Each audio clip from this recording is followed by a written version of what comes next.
Hi, everybody. Nice to see ya. My name's Dustin Cormier, and this is How to Rock Spirit. This is the second video in our Chinese astrology and Vedic astrology series. If you're wondering where the first video was, we did it last week, and I kind of messed up and put it on my other channel called How to Rock a Campfire. So that first video is there, and you can find that there. And now this is our second video in the series. Without further ado, welcome to today's episode of Chinese Tropical Astrology by Dustin Cormier, yours truly. Yeah, how's it going, folks? Nice to see y'all. Today's episode, we're going to fish around, and there we go. Now we got some YouTube things we can do. Hi, Goosey. Nice to see ya. Okay, so now I got my YouTube comments figured out finally. And I can't wait for today. Now, next week we're going to talk a little bit about actually calculating the Ba Z. But before we got there, I decided I would take today to have some general remarks about a few important things. The big one we're going to talk about today is how to categorize the animal signs, why they behave the way they do, and what is the elemental flux that causes us to behave the way we do with the animals, through the animals. A big part of that is going to involve their physical body versus their energetic body, which is something that we'll talk about. Today we're also going to cover a few things, just basic categorizations, the yin and the yang aspects of the animals. We're going to get into the relationships between animals, particularly the really good relationships, the triangles, the element triads, and then the bad relationships, the opposites, and what's called the six Harmings principle. And then we're going to talk in the end just a little bit about the chart, the emperor, self, the commander month branch, and the partner day branch. And then we're just going to shoot the shit for a little while about year signs and my experiences with Chinese astrology. Okay, and I've got a whole thing-ding figured out for us today, just like I had last time. So, you guys are going to come with me on a journey. Come with me on a journey through the Chinese signs. And let me see if this is working okay. Yeah, so you guys can see my ugly mug. Wonder if I can just squeech that just a bit. Yeah, that's going to have to do because the slides will be important for this one. Okay, so thank you for anybody that's watching, anybody that's just coming in late. We're talking about categorizing the Chinese astrology animals. Now, there are three different ways of categorizing the yin and yang qualities in the earthly branches. The earthly branches are, of course, our Taoist animals, the 12 Taoist animals.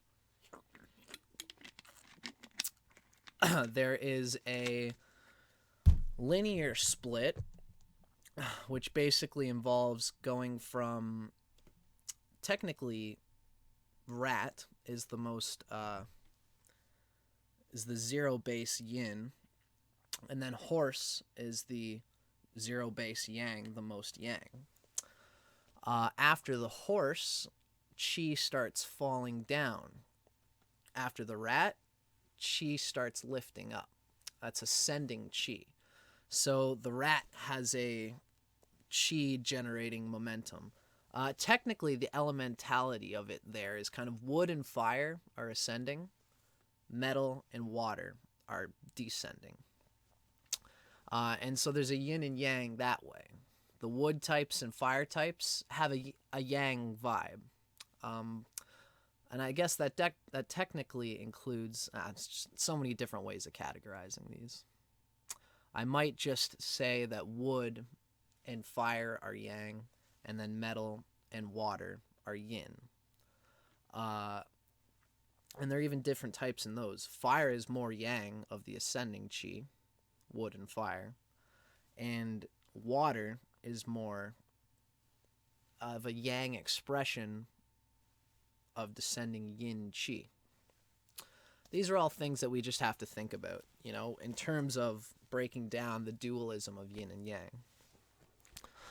You'll see that wood types and fire types have a sort of, they kind of lean on other people and inspiration in a lot of ways. They're kind of idealists, the wood types and fire types, whereas metal types and water types are a bit more practical. They're less about like what could be done, what's the ideal society. The metal and water types are more of like, it doesn't matter what's ideal. What matters is that Frank is my best friend and I know that me and him can do great things together because the familiarity there, right? So the descending chi is more about like in the material, trying to connect people by material experience, whereas wood and fire types try to connect people by the intuition of what we could potentially do together. So that's just one way of categorizing the yin and yang qualities. Another way, and this is the way, now this numerically odd even thing, this is what's called the physical body. I said we would break it down into physical body. This is the physical body, and then this is the energetic body. Now, number 2, the physical body is what most people understand the animal dynamics as. The animal dynamics, let me just open this up just a tad.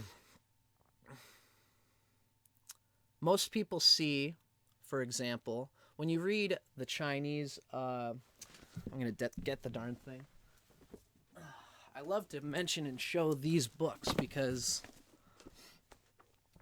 before Master Zhongzhang Wu's book came out, these are the only books out there, and they're translated by westernized thinkers who are trying to match Taoist astrology, the Chinese astrology, with Western astrology, because they were trying to take the Chinese codes and interpret them in a Western astrological sphere. They're great books. I based a lot of my knowledge. In fact, you can see the writers have an intuitive sense of what the animals are all about. But this westernization usually takes the animals to be like this. We can see this is the numerical order. Rat is yang because it's the first animal in the zodiac. Tiger is yang because it's the third. All the odd numbered signs, tiger is yang, it's number 3. Dragon is yang, number 5. Horse is yang, number 7. Monkey is yang, number 9. And dog is yang, number 11. And then the other side, we also have the yin quality animals who land on even numbers. The year of the ox is the second sign in the zodiac, as we can see from here. Z is the rat, that's number 1. Chu is ox, number 2. 3 is tiger. 4 is rabbit, that's Mao. So, we can see here that there's a basic dualism breakdown that's very simple, and this is the way most people categorize the yin and yang qualities of the animals. And it's true in a lot of ways. This is why, we're going to have to start conceiving of different layers of yinness and yangness. For example, we can see that the monkey is numerically yang. It's number 9. It's an odd number, so it's got yang qualities. But it's a metal animal, Shen, number 9. It's gone to the yin side of this, the ascending and descending chi. This is the one I should have showed you for the ascending, descending chi. Monkey is part of this descending yin side of the derivations.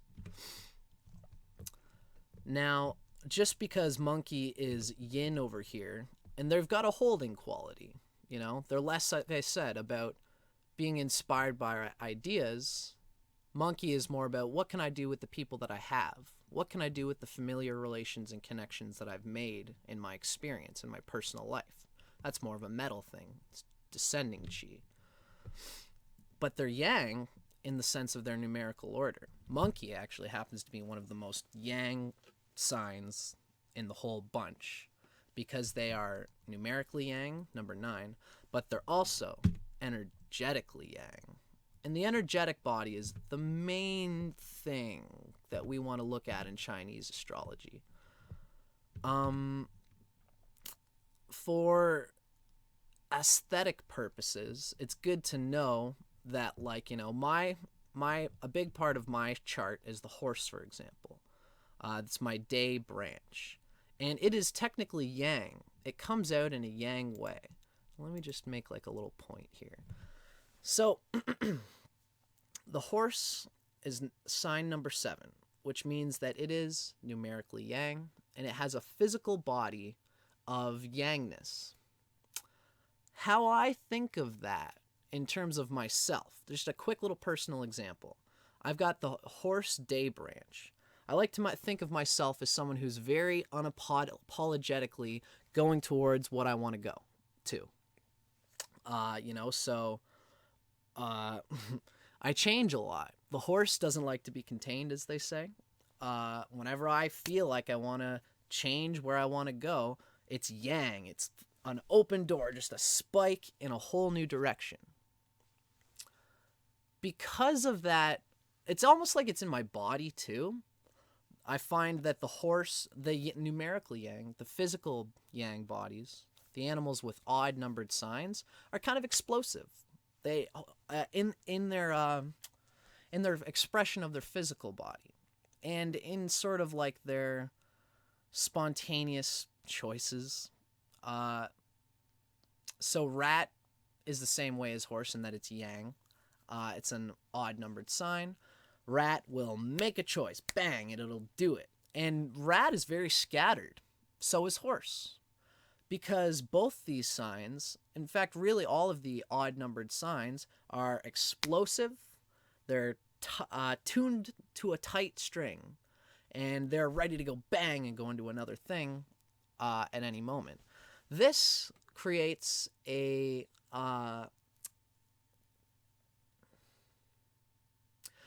it for some signs, with the horse and the rat are my particular example, are the ones that I'm trying to hold on to.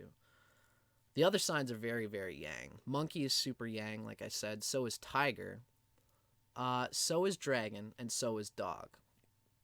But horse and rat are actually mutable signs.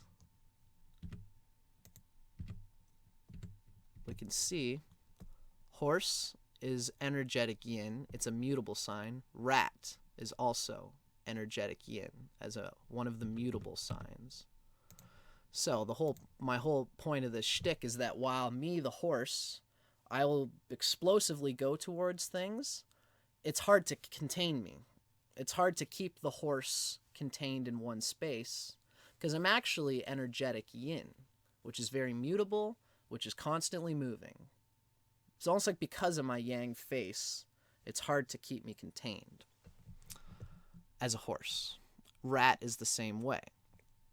Now, there are signs that are, this is just a funny thing. Like the boar, for example, is, as we can see, the boar is also considered a yin. It's a yin animal. Let's see. Now, this is energetically yin because the boar is number 12. Number 12 is an even-numbered sign. So the boar is less inclined to just stick his nose right where it wants to go, unless it's driven there energetically. The boar is a shotgun, and the boar will explode, and the boar will endure because it's energetically yang. The boar will hold tenaciously onto something, and it will duck its head. It'll miss the blows. It won't get into the fight. But if boar's friend is caught in a fight, boar sticks out its chest, grabs its friend, and takes a few hits and tries to get them out of there, and they won't let go because they are energetically yang. But the boar won't come in and try to cause a fuss like the horse will. Horse will come in and light some fires and just say, do you ever think about this? I don't know if you realize this, but you're kind of ugly. And they come out and say it, and then they dip because like, oh, my bad. Sorry, that's not where I parked my car. Because horse loves that explosive reaction, but they are not exactly looking to endure. They're more like the secret agent thing. The boar, however, is yin. It slides along. It doesn't want to cause much fuss with anybody, but it is constantly, very energetically, in a yang enduring way, building up the connections that help it to achieve what it wants to achieve. Now, I hope this hasn't been too confusing. What I'm trying to do is show you guys that there are different dimensions of each Taoist animal. And it may seem confusing at first, but, once you get these in your brain, you kind of start to see them. Just like with Western astrology, if you know what all the signs are, and you start looking for those qualities in the signs, at first it's confusing, right? Sagittarius is a fire sign. Oh, but it's also a mutable sign. What do those two mean? How is Sagittarius the same as Virgo, which is also a mutable sign? And how are they different? How is Sagittarius the same as Aries, which is also a fire sign? And how are they different, right? Same thing with the Taoist animals, It just takes a little bit of knowing what's going on before you can realize, what it is that's going on. So, now the only thing that's confusing here, so with the Taoist animals, the numerical physical body, like this right here, this is just like astrology, There's 6 positive signs, which are fire and air, and then there's 6 negative signs, which are earth and water in Western astrology. In our Chinese astrology, it's a similar thing, although it's not an elemental thing, it's simply numerical. All of the odd-numbered signs are yang, and all of the even-numbered signs are yin. That is a thing that exists. Burn it in your brain, but also get ready to move that pillar of understanding around the next layer, because the next layer is really the layer that we really play with in Chinese astrology. I'm just going to show you this just for effect. The 3 different ways of categorizing yin-yang qualities in the earthly branches. Number 3, the earthly branch nature. Now, the physical body, the numerical number, it's just its own thing.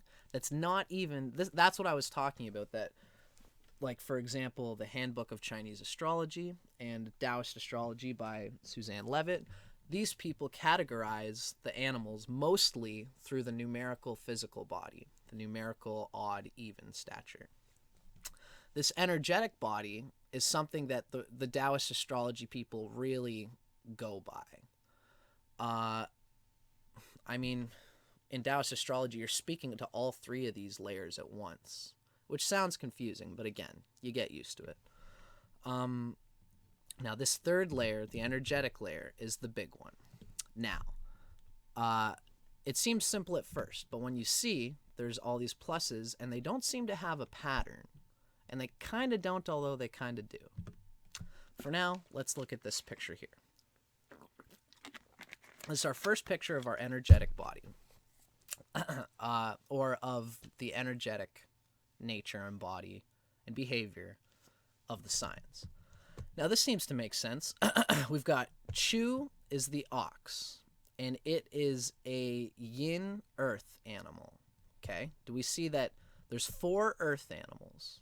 It's the yellow, that yellowish orangish vibe going on. There's ox, which is a yin earth animal. And opposite the ox is the goat, which is also a yin earth animal. These 2 animals are doubly yin because, as we can see, Chu is the ox, and ox is animal number 2. It's an even sign, so it's very, very yin. It's yin in its physical body as well as its energetic body. The goat is similarly a yin animal. It's yin in its energetic body because it's yin earth, as we can see, way, that's goat, opposite ox. The goat is a yin earth animal, and it's also yin in its numerical order. It's number 8, right? So these two animals are very similar that way. I should also say that they're triply yin because technically the earth element, I guess you don't see it here, but the earth element is also considered very yin. So to be a yin earth animal, to be yin earth like Chu and to be yin earth like ox and goat, it's very yin, it's a holding energy. Dragon and dog have a similar sort of holding energy because they're earth, but they're yang about it. They really move it. So that's who we have here. These are our, in fact, actually, if you'll notice, these are our cardinal signs: ox, goat, dog, and dragon. You'll notice that I have here energetic yang for fixed, energetic yin for mutable, and then for the cardinal signs, half of them are yang, dog and dragon, and half of them are yin, goat and ox. These are our cardinal signs. So the Chinese animals do relate to the Western animals in a certain way. We see ox relates with Capricorn. Ox is the same place as Capricorn, month-wise, and Capricorn is the cardinal earth animal. Up here we have the dragon, Chen, and dragon relates with Aries. It's our cardinal positive animal, cardinal fire, right? I shouldn't even say the Western element because it has nothing to do with it. The goat relates with Cancer, which is also a cardinal sign. It's cardinal yin, right? So that's the goat is cardinal. And dog relates with Libra. It's cardinal yang. So we have 2 cardinal yang signs, dragon and dog. We have 2 cardinal yin signs, ox and goat. These 4 animals make up the energetic earth element. They are typically the end of the season. For example, dragon is the end of the spring season. This here is number 3 is tiger. Tiger starts. Rabbit is the middle. The mutable sign is the middle. And then the cardinal sign, the earth sign, represents the end of the season. So dragon is the end of the wood spring season. Goat is the earth animal that ends the summer season, right? And you can see that going the whole way through. Now that was simple enough.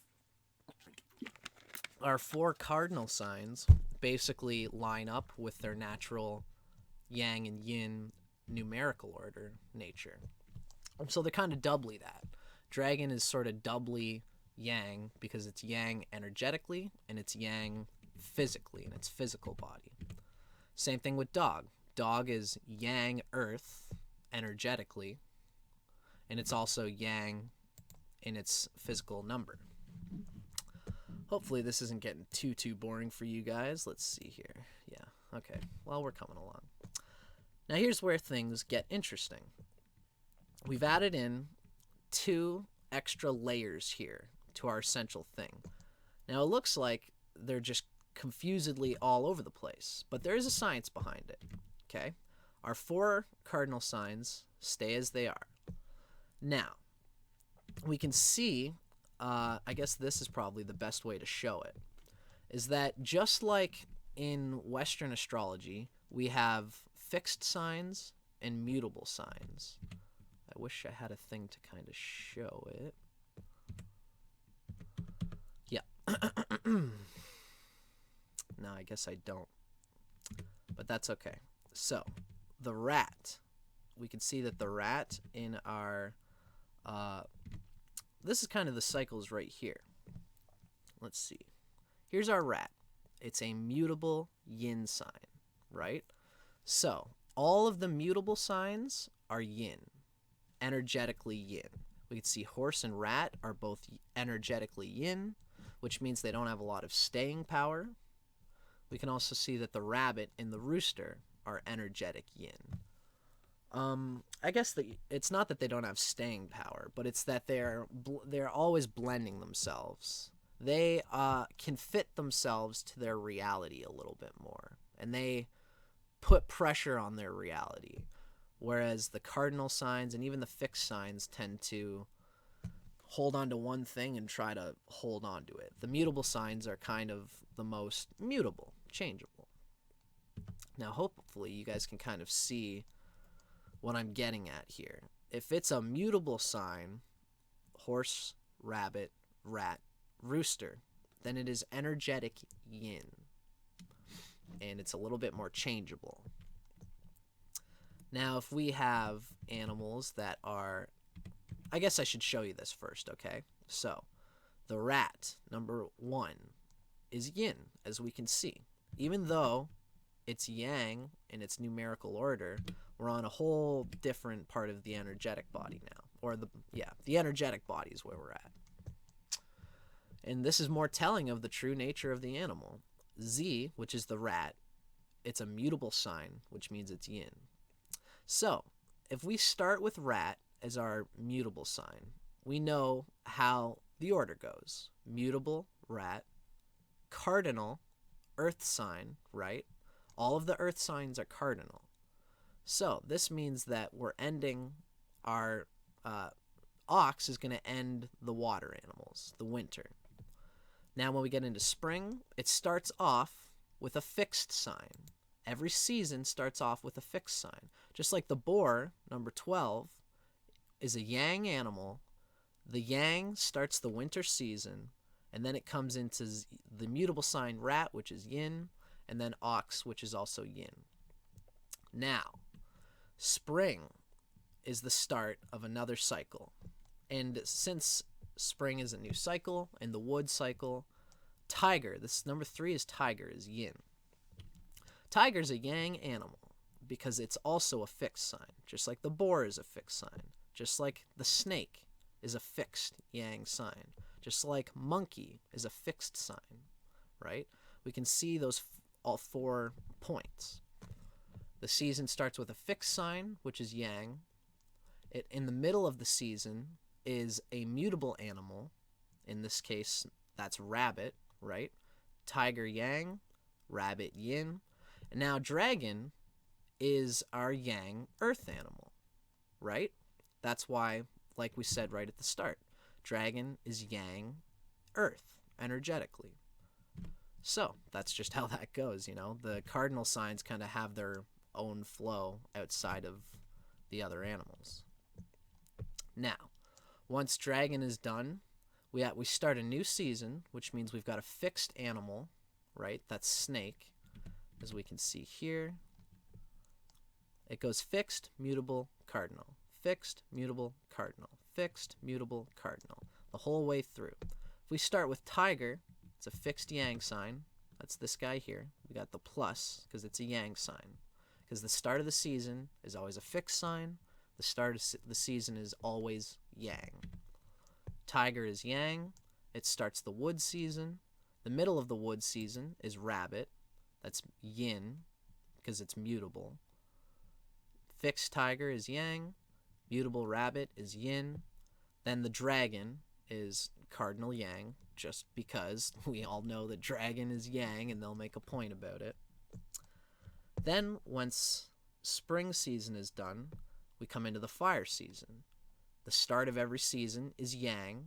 Snake is a fixed sign, right? Just like we see in astrology, again, you know, like the snake resonates with Taurus. It's a fixed sign. Then horse is like relates with Gemini. It's mutable. Anyway, I don't want to lose the thread here. We have snake. It's fixed yang, right? Start of the season is yang. Middle of the season is yin. And then the end of the season is earth. In this case, it's goat, which is the cardinal yin sign, right? So summer ends with a yin earth member. I think you guys are starting to see my point. I think that the point is that our fixed signs always start the season.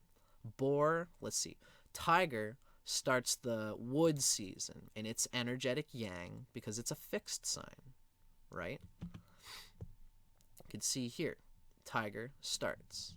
Rabbit is in the middle, so it's mutable, so it's yin. Here, snake starts the fire season. It's yang. And then the next animal is horse, which is mutable. Snake first, horse second, which is mutable, and then the goat, which is cardinal yin. Same thing when we come down to the monkey. Monkey is fixed, so it has a yang nature. That's how I was saying that monkey is probably one of the most yang, and so is tiger. Tiger is probably technically got all the checks of a yang animal. It's the start of the wood season, which means it's yang. It comes after ox. Ox ends the winter season. And then the wood season, the spring, starts with tiger. Comes in full force with its claws out. That's yang, wood, ready to go. Wood is an ascending chi, and wood is also a yang. As we can see here, wood is part of the ascending cycle. So wood is also very idealistic, and tiger can get anything going, but they can also get scared very easily. You know, they say, there's an old story where tiger, everyone loved tiger in the village because he was so ferocious and he could take on anything. But with all this yang, all this power, he often misses the little parts of his body. He often misses the details of things.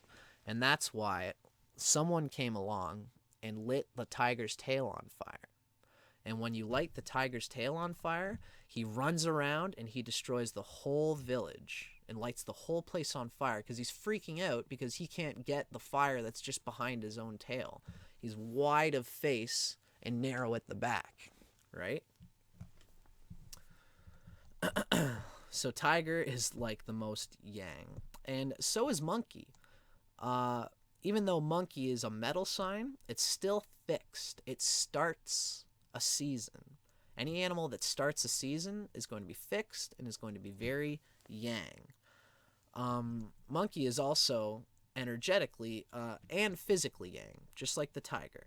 That's why they are sort of the most yang signs. And so is dragon and dog. They're also that yang as well. Now, as I said, monkey is a fixed. The fixed sign always starts the season. Then it comes into the mutable sign, and then the cardinal ends the season. Monkey is fixed, it's yang. Rooster is mutable, it's yin. And then it ends in the earth season. In this case, dog, which is cardinal and yang. And then same thing for the boar. The boar is fixed, which means it's yang. Boar opens up and yawns, and it's kind of like always rushing with energy. And it doesn't, it's similar to the tiger. It doesn't look into the details as much as it should. It can be kind of sloppy, but it allows everything to come in, and it opens its heart so easily that the people tend to, as long as boar doesn't get taken advantage of, people love how yang and instantly open the boar is to giving of its energy. Rat is a little bit more discerning. Rat will put its energy towards what it knows will ultimately be productive and will allow it to give more love to the things it loves in the long run. Rat loves with much more discernment and particularity. Rat gives of its energy very strongly, but to certain things. It's not so yang in its energy. It's not just looking to give it out to everybody. Which means if rat finds the right places to put its love, and it usually does, rat's the start of the cycle. So rat just discerningly finds what it wants to be mesmerized by and puts all of its love into that, for better or worse. So it's mutable, so it's yin. And then the end of the winter season is our cardinal yin ox. Now, hopefully, this hasn't been too much of a go around. This is really our important picture that we're trying to see here. It's The mutable animals are energetic yin. It's rat, rabbit, rooster, horse. The fixed animals are energetic yang. That's boar, tiger, monkey, and snake. We've got a yang energy. And the cardinal signs are half and half. Dog and dragon are yang, holding earth, but also moving earth. They're the primary movers of society's laws and buildings and things like that. So is ox and goat, because they're earth signs too, but they're less about making the earth aim forward, and they're more about making the earth hang here. What is good here that we should keep? Whereas, that's what ox and goat say. Whereas dog and dragon say, what is here that could be moved and used to further everybody's better interests? Dog and dragon are incredible for that. But every sign has its positive and negative attributes. Okay, so I've been squabbing for a little while here. How's everybody doing? You guys enjoying? Let's see. I'm just gonna try get some stuff on here. Nice. Nay West, thank you very much. Nice to see you guys. I'm glad you're watching. So what I'm going to probably do is just check out the comments every now and then just to see if there's anything worth talking about and asking about. As for right now, we are going to keep rocking and rolling, ladies and gentlemen. Okay, so we've just talked about really the most important way of quantifying the animals in Chinese astrology. You'll notice further on, how does this look right now? Yeah, that looks good. Further on in our lessons, when we start to calculate the Ba-Zi, which is the Chinese chart, we are going to use the energetic body more than anything to discern the nature of the branches. For example, let's see, I'm going to have to find my chart in here. I know I got it somewhere. Our branches, yeah, that monkey, whatever, I got to fix that. The branch, we can see these are my animals here in my chart. We've got we've got horse on the day branch, boar on the month branch, right? This is my chart, as you can see here. I was born in the month of the boar. Now, the nature, as I've said, you might have seen it in my previous video, and we'll see it further on. The three main points are the month branch, the day branch, and the day stem. Now, the energetic body that we're talking about here, all of this stuff, the yin and yang of the energetic body, is describing the branch. There we go. It's describing this month branch, day branch. The day stem of my horse, even though horse is mutable and it's energetically yin, like I said, the physical body, the numerical order, gives its heavenly stem a yang quality. So, since I'm the water horse, it must be yang water on my day stem. This is the day branch is horse, which means my day stem, which is the most important part of your chart, remember, the day stem on the horse is going to be yang. So if I'm water day stem, I must be yang water, because horse is my day branch. Because horse, as I said, is a numerical order yang number. So this numerical order basically defines your heaven stem. If you're a rat, if you're a horse, we can see rat and horse are both mutable, which means they're energetic yin. That is their branch nature. This right here, the branch. But the day stem is going to be painted the yang tone of their odd number, right? Rat's number 1, which is an odd number. So, even in my chart, I've actually got a rat hour. born in the hour of the rat, the metal rat. And my stem is yang metal, because rat is a odd numbered animal, even though rat is mutable. Rat in its energetic body. Again, this is just annoying sort of different ways of categorizing, but this is the one that we want to focus on for our purposes. When we see, for example, that I'm the month of the boar. The boar is the yang. As we can see here, actually, boar. Ren is yang water, because it's the start of the water season. This is how we've got to think of these animals in their energetic body. Each season opens its arms wide and then closes them, right? Opens its arms wide, spring comes in hot and then it dwindles. Summer comes in hot with the snake and then it dwindles and endures with the horse.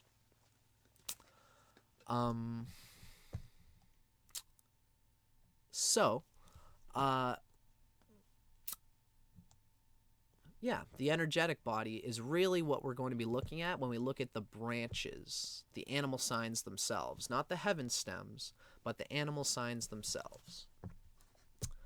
Horse is yin fire, and boar is yang water, right? I've got a yin sign on my day branch, yin fire, and I've got a yang sign on my commander, my month branch. It's yang water, the boar. So that is where that derivation is coming from, this energetic body. Basically, it's going to go yang and yin and then earth. Yang, yin, earth.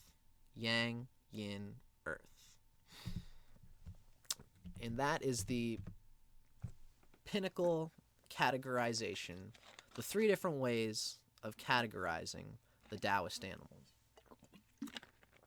So eventually what we have to do now is I have to show you guys. Luckily, when you talk about the animal signs in most of these books, like I said, these books where they tried to translate Chinese animals for Westerners, they would still describe the rat, for example, with that discerning, mutable energy, that sort of yin-seeking energy. The boar is this big, wide yang water that's just like opening up for everybody. Sorry, everybody, but I've just got to give of my love, no matter what, undiscerningly to whomever.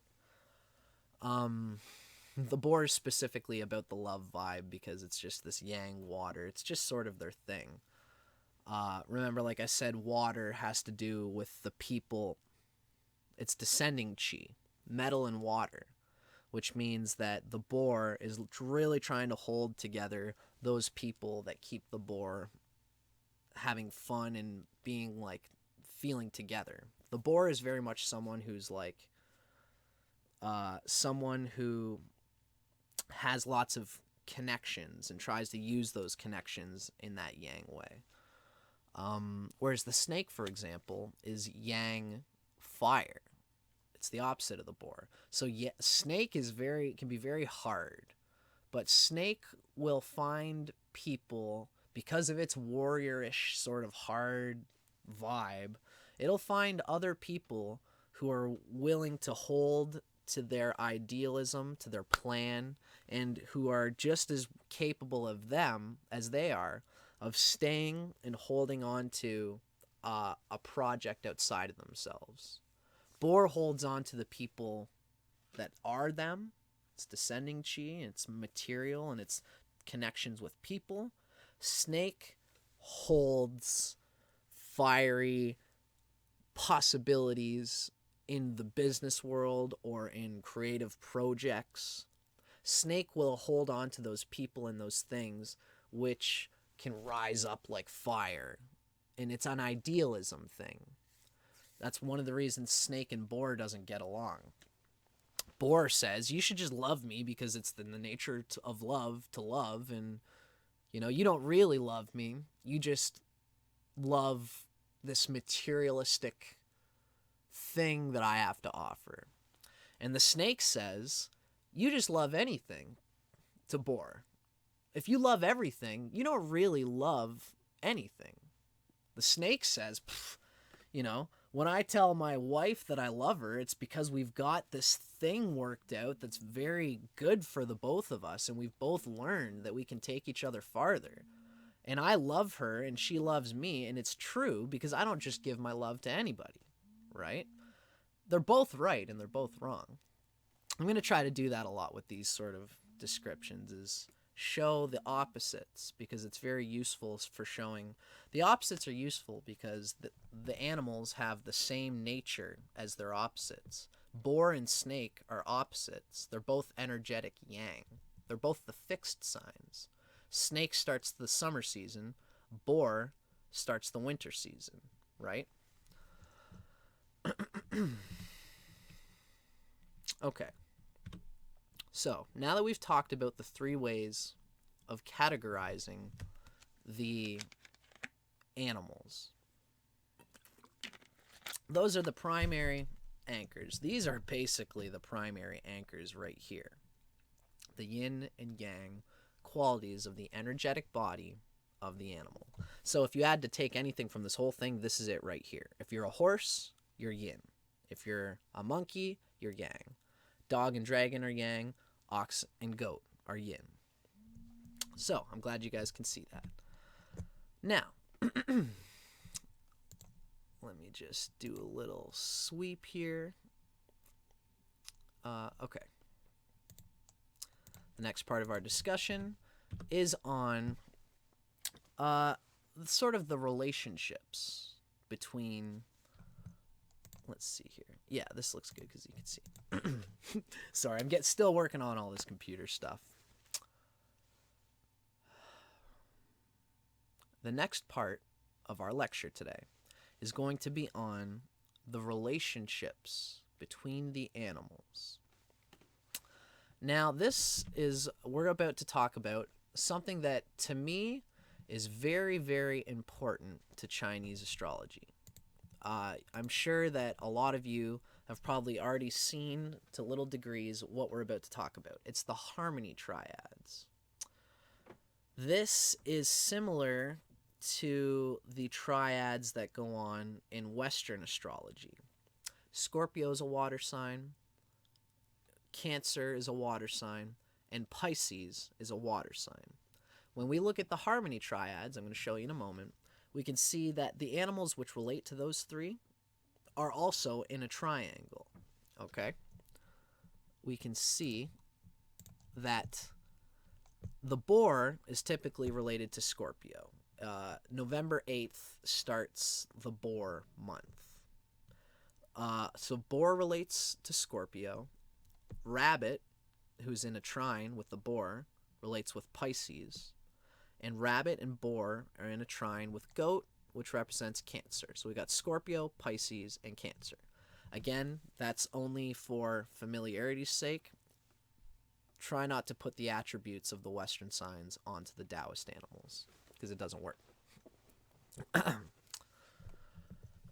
But we see here that these 3 animals are connected, and the color of their connection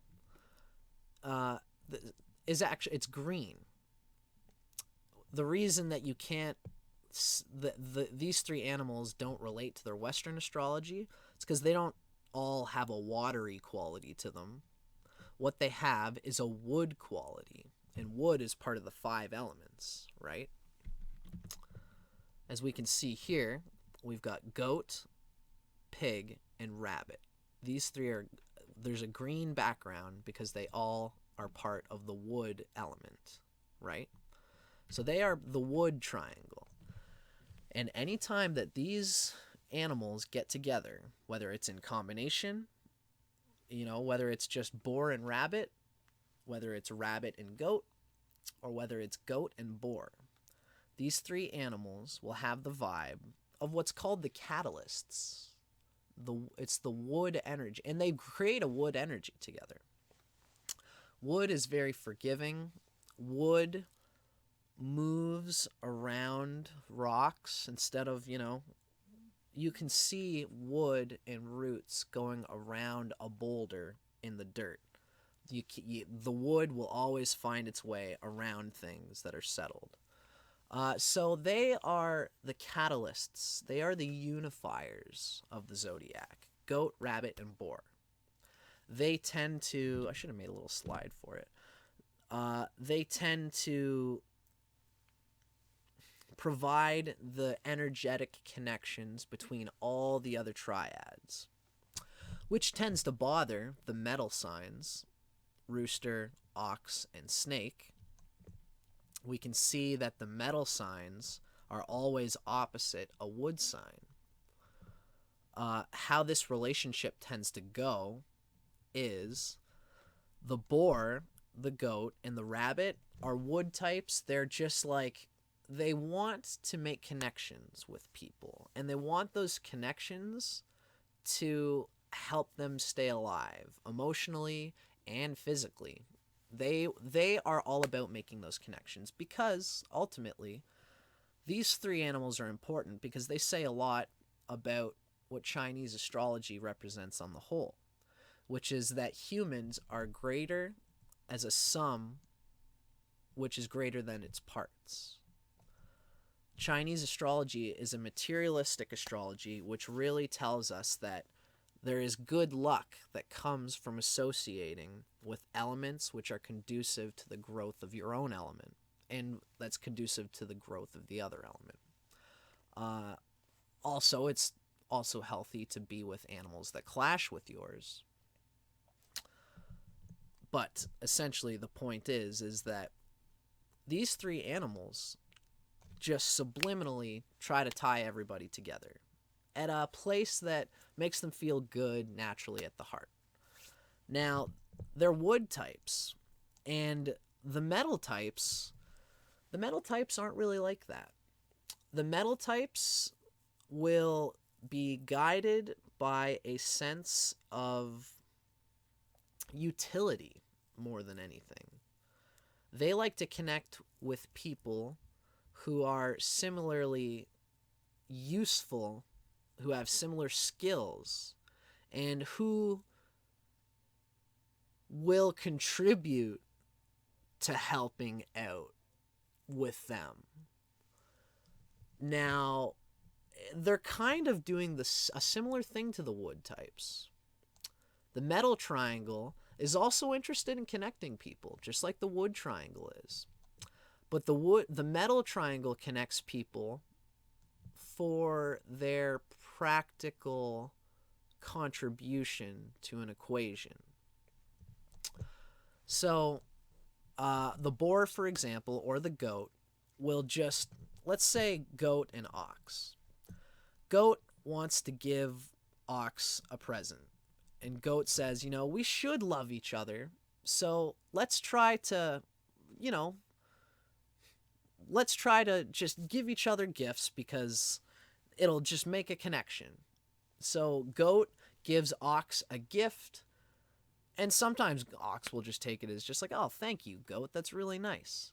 But if goat and ox hang out for a while, I'm a goat on my year sign, and I've been with people who are ox on their year sign. It's only the year sign, so it doesn't say much, but it still says something. Goat, and I'm also boar on my month, so this is a double wood having an effect on the ox. Eventually, when I give ox a gift, ox will read everything I've been doing for her. And if I've been doing a lot for the ox loves my gifts. But if I've been slacking off and I haven't been if I left the dishes out, because I'm just such a fiery, and the boar is just this yang thing. Let's just eat lots of food and then I'll deal with the dishes, whatever. And I go to ox and I say, hey, I made this plate for you. Ox says, I appreciate that. That's cute. I better not have to clean those dishes afterwards. Oh, come on, ox, you're just being such a friggin', just don't be such a tight ass. Just eat the food, and then ox will be stern, and ox will say, look, I appreciate it, but if you're just trying to get away, If you're just trying to snub over the lackadaisy way that you live with this gift, with this wood, cut it out, said the metal type, right? The metal types love associating with people who express love just because, as a utility. And they love to hang out together because they can be very hard with each other in a way that's endearing to them specifically. Rooster hangs out with Ox, and Ox says, and together they say, they don't even think about like this thing of giving gifts for the sake of it. It's just a matter of like, Ox is sitting at the dinner table, and Rooster comes in and says, "Oh, I've had a hard day. How about you?" And Ox says, "Yeah, me too. Gosh, and I've still got to go and cut the lawn." And Rooster says, "Oh, well, let's do it together. Duh. Because it makes it easier on you." And Ox goes, "Okay, thanks, man. Yeah, thanks." And then they go out, and then they do the thing together. And it's like, "Yeah, don't mention it, man." And then the next day, when Rooster wants something, or Rooster's working in his workshop on some craft, shining some metal piece of something, and Ox comes in and says, "Hey man, I haven't seen you for a little while. How's it going?" And Rooster says, "Oh, not bad. I'm just really trying to get this thing in here." And Ox says, "Oh, what is it?" And then they start helping each other, and they really get into it in this shared craft, this shared hobby, because they're metal types. They're both always trying to craft.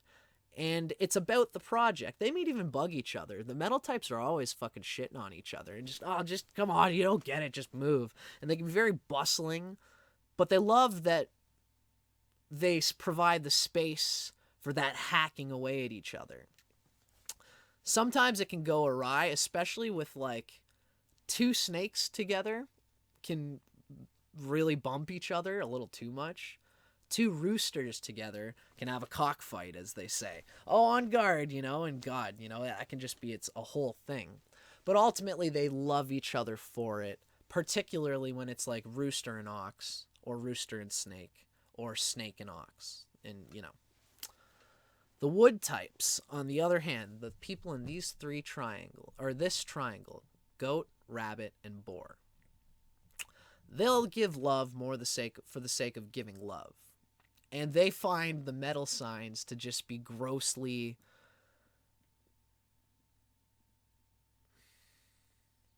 Well, the thing is that the wood types get a lot out of the metal types. Because the metal teaches wood that you have to love with discernment, or it's good to love with discernment, because it really teaches you about sort of truly loving. And the metal types will ultimately save the wood types from themselves. The wood types will just be indulgent, and they will leave things behind. Eventually, if you're a wood type like me, boar with goat year, associate yourself with metal types, because it will really be a breath of fresh air. Although careful how much you associate with them too much, because if you get stuck in a job with them forever, their personality will berate you, the wood type, sometimes too much, especially if they're opposite you. The snake will eat the boar. Ox will probably trample on the goat, or the goat will be highly insensitive and insult the ox. And then ox will say, "Okay, now my patronage with you is done." And goat will go, "Fine, I don't need you anyway, fucking dick." And then goat will go off, and ox will provide and promise its love for everybody in the zodiac. And if goat doesn't just get over the fact that everyone loves ox for what she does, the goat will be put in a bad place, and the goat will be shunned. Because goat's love is very important. But the metal types will come first. The metal types get what needs to get done. It's an important thing for us to talk about these Chinese astrology things, because goat will make the metal types will make a fine bureaucracy. And they will make things all work in the time that they need to, in an orderly fashion. But, too much of that can just make a society that is ruled by practical craft and utility and necessity, which is important, but it's only 1/4 of the full energy available to the human experience. All 4 of these energies ought to swim together in the harmony that they're made for. Now we'll notice that, so we can see these triangles, and they're very important. The fire triangle and the water triangle is what the other triangles are represented by. And I guess I should say something about them before we move on. You guys are still seeing me? Okay. One thing I want to say is that there's 4 harmony triads and 5 elements. There's something interesting to be said about that for our future research in Chinese astrology. For anybody who's listening and who's on the same page as me, of trying to get the most that we can out of what these psychological social dynamics means. It's interesting to me that the water signs do not have anybody cutting their energy. We see that, oh gosh, I hope I have a picture of the Wu Tsing cycle. I know I've got one. We were looking at one yesterday. Just bear with me for 1 second here, folks. I guess not. I could have sworn that we had... no. Okay, so we don't have a Wu Tsing picture. I guess we must have just been looking from this book. Yeah, that's what I was doing. Right. Doot. This is one of our primary texts. It's from Master Zhongsang Wu. Maybe I'll just full screen this for now.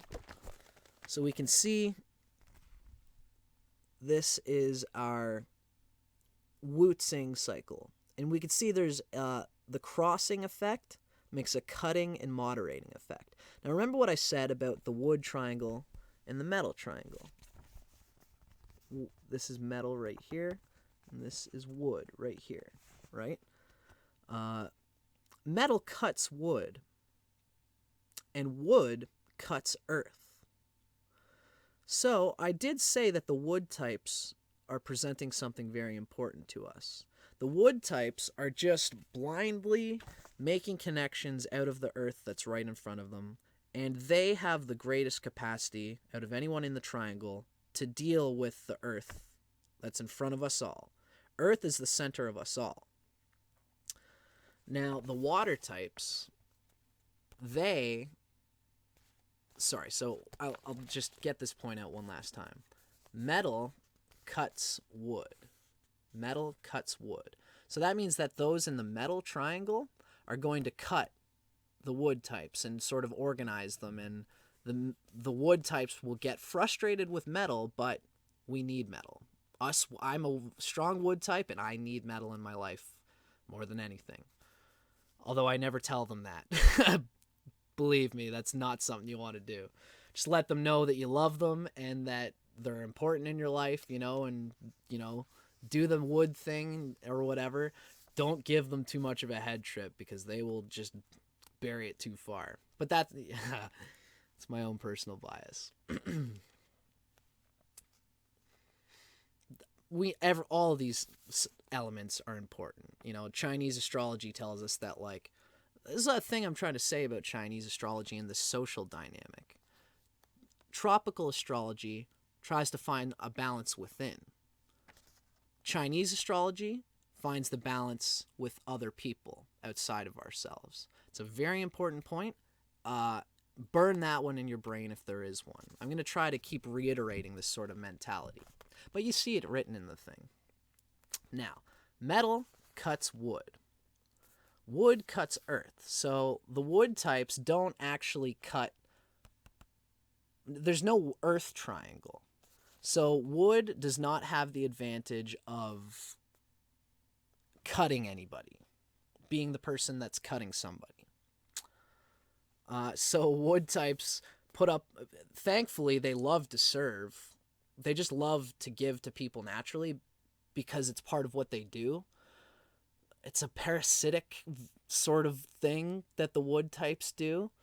But eventually, if you've got a wood type who's kind of asking for your help and is being nurtured by your energy, depending on how they are, depending on how much metal they're getting, that wood type can be a catalyst for great things. They are very important. But wood does not, there's no earth triangle, there's no earth harmony triad. So the wood personality doesn't really control anybody except for the mutual place where we all stand, which is earth. Wood affects all the other triangles by what they stir up, by the connections they make, for better or worse. Metal cuts wood. Now we can see that, now we're going to start talking about the other two triangles. We've got water triangle and we've got the fire triangle. Notice that water is controlled by earth. In the Wuxing, in the pentagram, earth controls water, right? The reason I keep getting confused here is it's messing me up. There we go. It's like a mirror looking at the camera. Earth controls water. Since there's no earth triangle, the water types are aware of what everyone else is doing, sort of in the same way that the wood is. But where wood sort of mooches off of everybody, or is pulling everybody towards the inspiration of the fire types, basically. Since wood is kind of tugging on everybody and bringing everybody together, water kind of moves to the motions of earth. And there's also a reverse thing that goes on there too. Earth sort of also is affected by water. The water types have no energy triangle because there's no earth triangle. The water types are not affected by anybody. The water types can very much just go on their own little plot of earth. They tend to find a way for themselves to deal with reality. And water cuts fire. We're going to talk about this dynamic. Water is descending chi, and fire is ascending chi. The water types, the water triangle, tends to be most interested in familiarity, in nationhood, in tribehood, in what's really right in front of it, the water types. That's monkey, dragon, and rat. Especially rat. Rat, they're all very cliquish. They just want to associate with the people who have proven to have the same interest in mercurial reality and a cutting sort of approach to dealing with reality. They really affect everyone a lot by being connected to earth in the way they do. Even though it's earth that generally moves water, water is distinctly connected to everyone and to the motions of what's going on the planet. You'll find rat, monkey, and dragon will read newspapers, and they'll know what's going on far away in the politics of the world because they want to know the bottom line of, like, what's my nation, what's my international signet, which side am I on in the world politics, and why? What is ultimately the bottom line of my connection to everybody that I know? This is the kind of thing that the water types think about. And they're very interested in material reality and history and progressing things based on what has been proven in history to be effective. The fire types don't go by that at all. They really don't care that much. I mean, they can care for history, but fire likes to learn about history in order that it can burn it. Fire type, the fire triangle, which is horse, tiger, and dog, they absorb material reality. They listen to it, they see where it's been, where it's going, and they go, okay, so now what can we do in our present state through our inspiration? What can we muster up to really take the most advantage of what's internal to us? The fire types are led by spirit. I'm very careful with that word because it can be taken to mean so many stupid things. The fire types are led by an intuition of their internal spark, what gets them excited and what makes them sort of laugh, and they find kinship in people whose consciousness seeks the edge of logic. They have kinship with people whose consciousness seeks the edge of reason and who are intuitive and who can they can be very hot. The fire types, they'll burn. I got horse on my day branch, and I find that I'm constantly burning my own ass because hopefully people love me for it. Not always. Sometimes I will just say something in a situation that is blunt and honest because it's a fire thing. Horse is mutable fire, and it's especially coming through that physical yang fire. So it's like, hey, do you know you got a booger on your nose? And some people love it. Some people love that fire thing, especially others in the fire triangle, right? Horse would say, hey, Tiger, you know you got a booger under your nose? And Tiger goes, oh, really? Geez, good, because I've been trying to get another booger over here. Let's see if I can get two boogers, and then that way the two of them they're fine, right? They cancel each other out. And the horse will go, oh, yeah, totally, man, you got it. And they love to, it's absurd, because they're just trying to roll with the energy in the moment.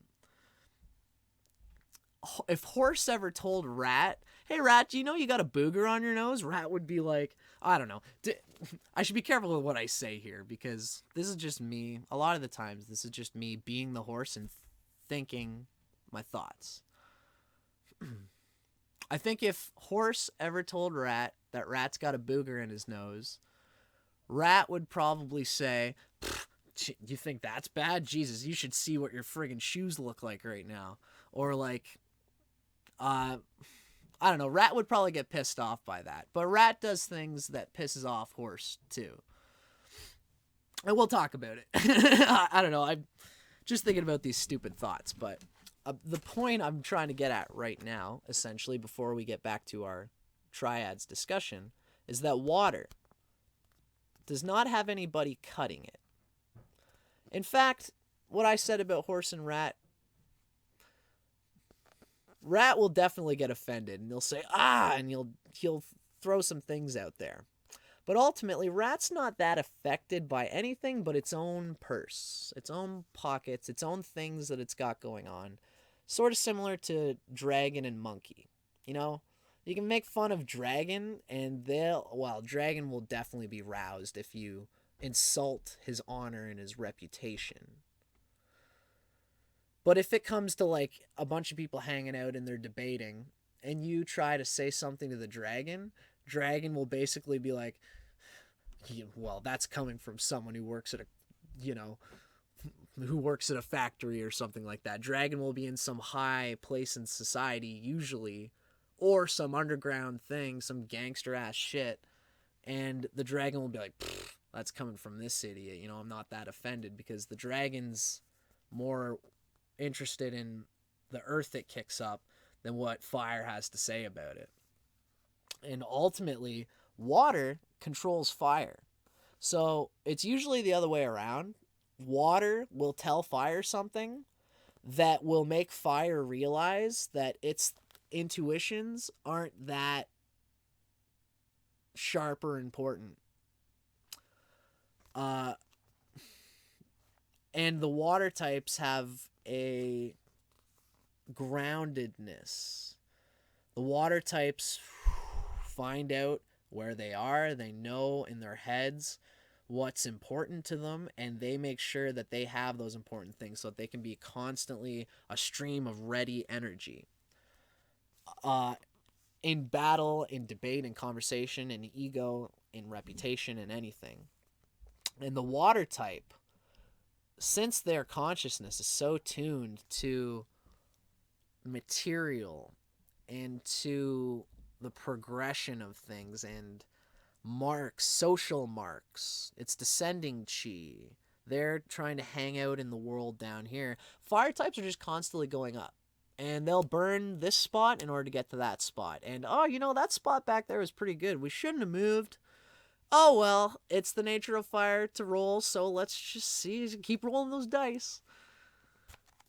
And if fire's a beautiful thing the way it is, and just like every element has its beauty. But if fire doesn't kick up any earth at the end of things, if it doesn't learn the ways of water, fire will really never have anything to show for itself but just its raw energy. And at first, fire can be when they're young, fire can be on top of water because water is sitting low. The water triangle is sitting low, making the right connections with people, and they will ascend slowly but surely to a place where they can drop the hammer on the fire person who made fun of them all their lives. Where the fire person is just pure, raw, bristling, youthful energy. Just like, You know, the fire type can look super boisterous to everybody else, especially, you know, while it's young. But eventually, if fire just leans on its luck, on its flow, on its energy all the time, without trying to kick up any dirt, the water type, the rat, will have much to say about what's wrong with the horse. Or the dragon will have much to say about what's going on with the dog. Although dog is like an earth yang, dog's very centered. They have a lot of problems. Every sign has a lot of problems. They have their own thing. It's really equal. Everyone has issues that they got to deal with. Certain karmas will make whatever your thing is good. Certain karmas will make whatever your thing is bad. So everyone has an equal place in the grand alchemy that is the ascending human experience and the ascending human DNA intelligence. So they're all important and they're all affected by each other. I guess the last thing I'm going to say in this regard, the point I wanted to make with this whole book that I'm flashing in front of you guys right now is that wood does not cut anybody, and water has nobody to be cut by. Water cuts fire, and fire does cut metal. Metal gets very frustrated by fire types. Although this is generally true, fire and metal can deal together very well, actually, because they're both dealing with honor. Where I said ox, rooster, and snake want to associate with people who have the perspicacity and the vivacity and the purposefulness of increasing each other's hobbies and skills and their things they're trying to do with their lives. Fire likes to do that too. Fire and metal can knock heads in a wow sort of way. It can get super intense because they both are hot on the topic of human energy. Water is more about the things around its own energy, and wood is more about the connections to its own energy. But fire and metal are dealing with What am I going to do today? And how can I use my raw energy to get through the world? So fire and metal both have this bang, this sort of piercing quality. And fire lives for honor. And so they'll just keep going just because it's for my honor, you know? Which is part of the reason why water types can often win against fire, because fire is just going for its own honor. So if it's like purely an ego thing, which often happens with the fire triangle, the water type will just say, look, I know you're just on an ego trip. The boss is coming. I've already told him that you're tripping out. You're going to get kicked out of the company. I've already secured my spot. So go fuck yourself. The water will do that because they're not just doing it just because it's an ego pride thing. Fire is like bristling with egotism and feeling of self-worth and just like expressive expansiveness. And that vitality, just for its own sake, can really melt metal. Because the metal types get, like, fearful and boring and tired. Because they're so concerned with the craft and not necessarily with their own energy. Metal types will explode when you mess with their job. It's sort of like water, but in a different way. Metal's less concerned with the security that water is. Metal just wants to have a productive thing to continually have something positively growing its capital. Metal is like the capitalist, the business savvy analyst, the smart, rational thinker and analyzer. Fire has this raw, bristling energy, and fire will remind metal of its youthfulness. And the only reason that metal ever loses against fire is because fire comes from a place of raw heart that is closer to the human inspiration, the genes, the libidinal passions. Metal acts because I know by experience that this has worked and I'm building towards a ultimately channeled, constructive, and stable and safe channel for my energy. Metal is the type of person that will go into the cracker box factory, similar to Earth, similar to fire. Fire goes into the cracker box factory and just lifts boxes all day because they got this raw energy, and then once they're done, they can go home and love their family and socialize and do all the things that fire loves. Metal might get into the same racket, the same simple job that is guaranteed to have benefits at the end, and it's got a pension, and if you keep plucking away and you keep telling the boss that you're there every day, and you can build up and up and up and up, and you can get to a high place through your raw determination where you can be secure and stable. Once you have that secure stability, then you can take that autumn craftiness and you have the time to enjoy your hobbies.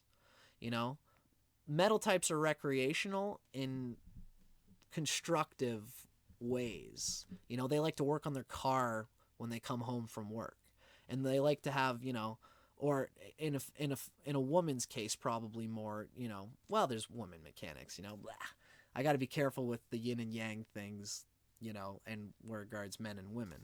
But I don't want people to think that like metal is necessarily super industrial. I know lots of guys that are ruled by metal who are industrial and they get shit going on. My mom's born in the year of the ox. She's very industrial and she loves to work hard so that she can hang out with everybody. And when everybody's hanging out, ox they just got this industrious energy that they got to put somewhere. So they're just walking around and just making sure everyone's glasses are full. Ox makes a good host. And rooster and snake, they love to enjoy and to party too. In fact, like the metal triangle, when they party, they are there to do a thing. They've got a job to do, and they got some beers they got to drink, and they're gonna crush it. And they're honestly great people to party with for that reason. It's like, calm down. We don't really got to do nothing right now. Metal is like, when it's time to work, it's time to work. And when it's time to enjoy, don't fucking bug me. You know? Whereas the fire types are like partying even while they're working. Sorry, my bad. uh, you know, so the fire types, metal has this industrious energy that fire will make them feel bad for, unconsciously. Fire, because the metal will, if metal ever tells, someone in the metal triangle ever tells the fire triangle person to like, do us a favor and go and get some water from the well or something like that, you know? And even if metal is well-meaning, fire is just going to come out and say, well, we don't all have to just like, you know, I came here to fucking chill, bud. You know, so like the fire will burn metal just for the sake of just fire just blazing and just wanting to have that vitality and raw inner guidance.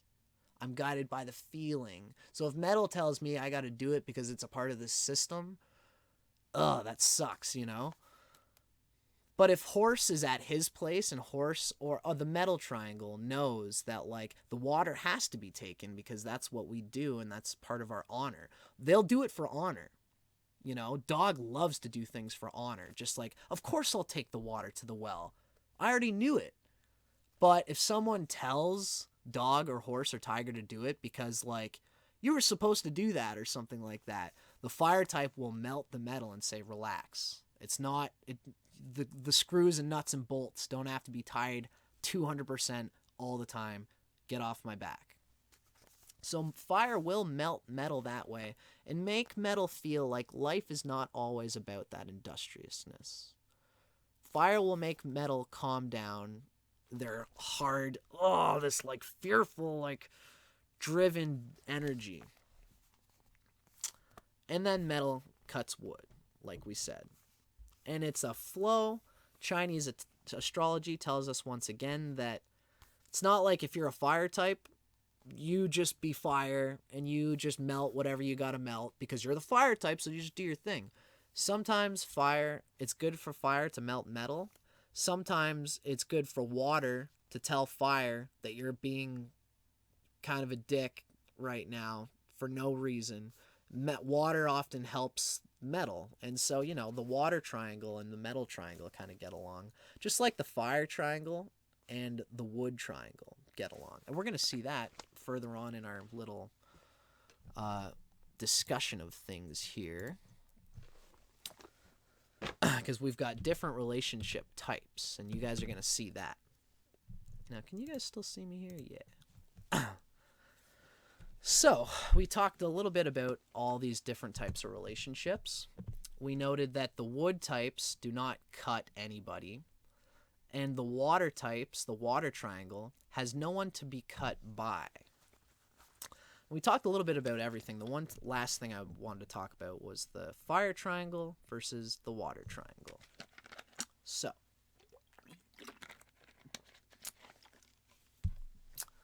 are we already an hour and a half in? Really? Is that right? Dang, time's flying.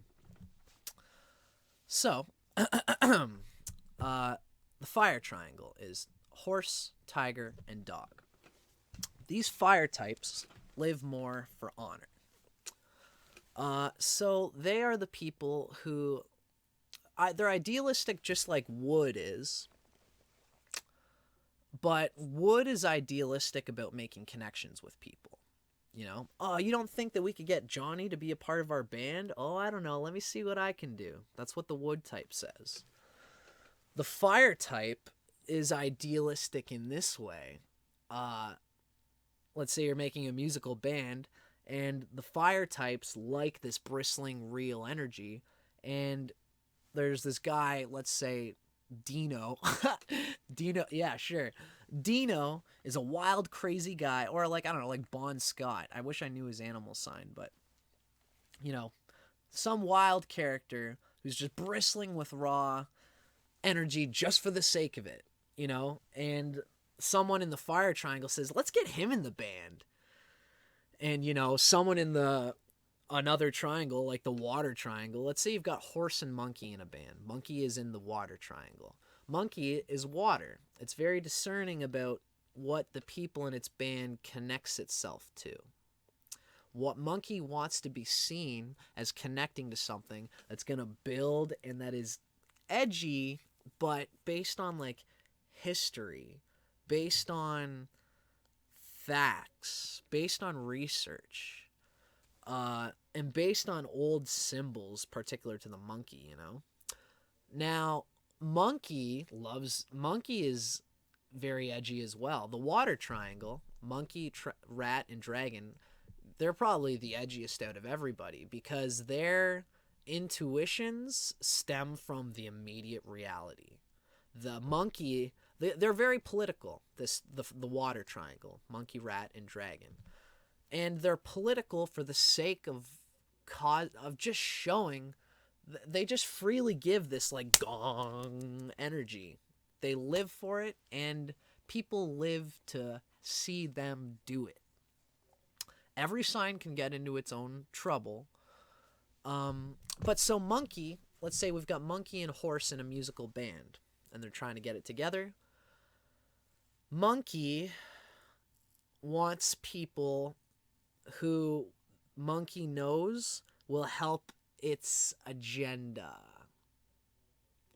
as a watery thing it's trying to do. It's monkey, the water triangle is trying to make a point. The fire triangle is trying to make a point too, but it's not specific to time. It's not specific to a place. It's not specific to the country. It's not specific to the immediate reality. Fire types go for more of a timeless thing. They horse wants to get crazy Dino in the band because Dino, let's say Dino is just as crazy. Let's say Dino is a tiger. And Tiger just wants to do an acrobatic trick and like stand on one leg and just like, hey everybody, like, or just do something super wild, like get a super soaker full of like beer and just spray the crowd with it or something, and Horse goes, yeah, that's badass. And Monkey goes, especially with Monkey being opposite Tiger, Monkey might go, you're spraying beer in the faces of our fans.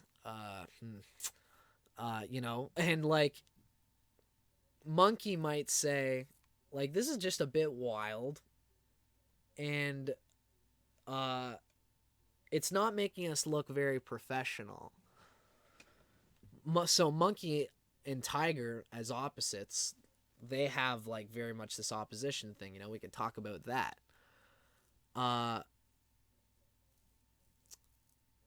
Monkey, yeah, so that's even an interesting thing to talk about. One of the things they say in relationships, one of the reasons why the opposites are so deadly to each other, is because, again, Chinese astrology is more about external associations, balancing people on the outside. It's more about that than balancing yourself on the inside. Tropical astrology, your sun sign, your moon sign, your ascendant sign, that's more about finding an internal center with which your external relationships through Chinese astrology have to work out as well. They don't really interlink, Chinese and tropical astrology. You're going on this internal trip, whatever it is, but the people who you associate with, you're going to associate with people based on your tropical astrology, So if you're, like me, I've got Saturn in Aquarius in the 7th house, so when I come into Saturn Dasha or just whatever, that's going to say something particular to my energy. I've got Scorpio Sun.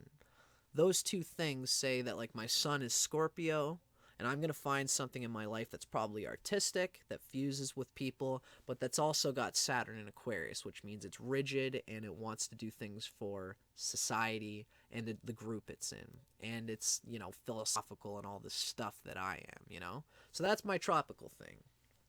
Now, as that tropical thing, I have a certain group of people around me.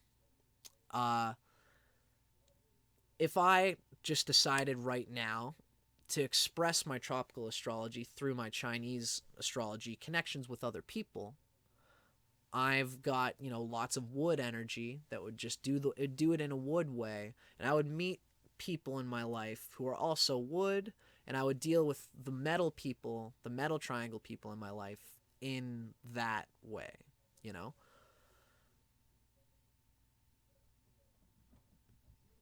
So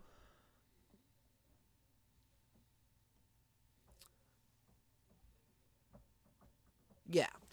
Oh, right. So if I in my tropical astrology, if I decided that I had to fly to China and start living in China and teaching Chinese, you know, that tropical astrology would make it so that figment of my soul internally would move me to another place, and then I would have to make new external connections with people, and those external connections with people would probably involve the things I'm interested in my soul.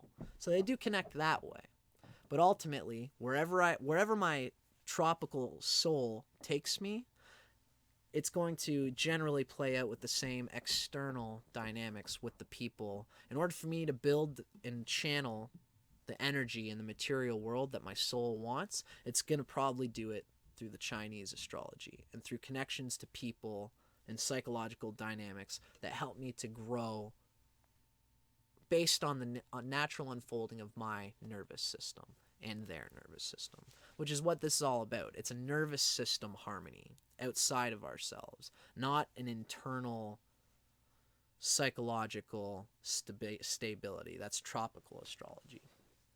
Although stability in the external sphere is very inclusive and conducive to the peace that you're seeking in your internal tropical astrology. So, a point I wanted to say is that if you've got horse and monkey in a band, okay, now let's say that those two are both, they're like physically, energetically yang. They are fire and water, so they have differences, but they're not opposites, so they can get it together. They can get along. They probably still have their kerfuffles, obviously. What would really play with the thoughts and the self-confidence of either of those two is if a member of the band was added, which was in the same triangle. So, let's say we add a tiger in. So we've got monkey, horse, and tiger. When monkey suggests something, which is probably very logical as a water type, like let's say, again, tiger comes along and sprays the crowd with beer. We're talking about musicians in a band. Tiger has a super soaker, sprays the crowd with beer. Monkey says, this doesn't look good to us. If we're going to put an edge out there, it should be for a positive edge, not just for the sake that we just want to be wild, crazy hooligans for its own rebellious sake. Who is going to agree with the monkey? Tiger or horse? Horse will probably, all the signs have the capacity to see both sides. But horse will probably organically unfold in his nervous system a sympathy for the wild craziness of the tiger. And horse will say, monkey, relax. Like, I get it, we're trying to do... These two will probably love monkey for what monkey is putting out there. But when it comes to the basic playing field, horse is going to agree with tiger and say, this raw, bristling, crazy energy is what's going to attract people. We don't want people to come to our band just because we're talking about the starving kids in Africa or or some kind of political thing that the monkey's trying to benevolently push or even be edgy about. Horse and tiger love monkey's edginess. But if it's going to ruin their fun, horse is going to agree with tiger. But what if instead of, let's say we've still got monkey and horse again. And instead of adding tiger to the group, let's say we've got monkey, horse, and dragon. Okay?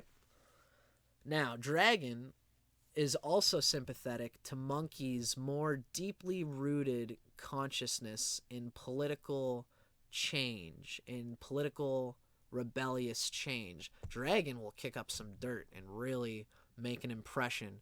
Dragon will make music and songs and connect the band to a whole audience which is trying to tap into the social change that dragon and monkey together are trying to orchestrate.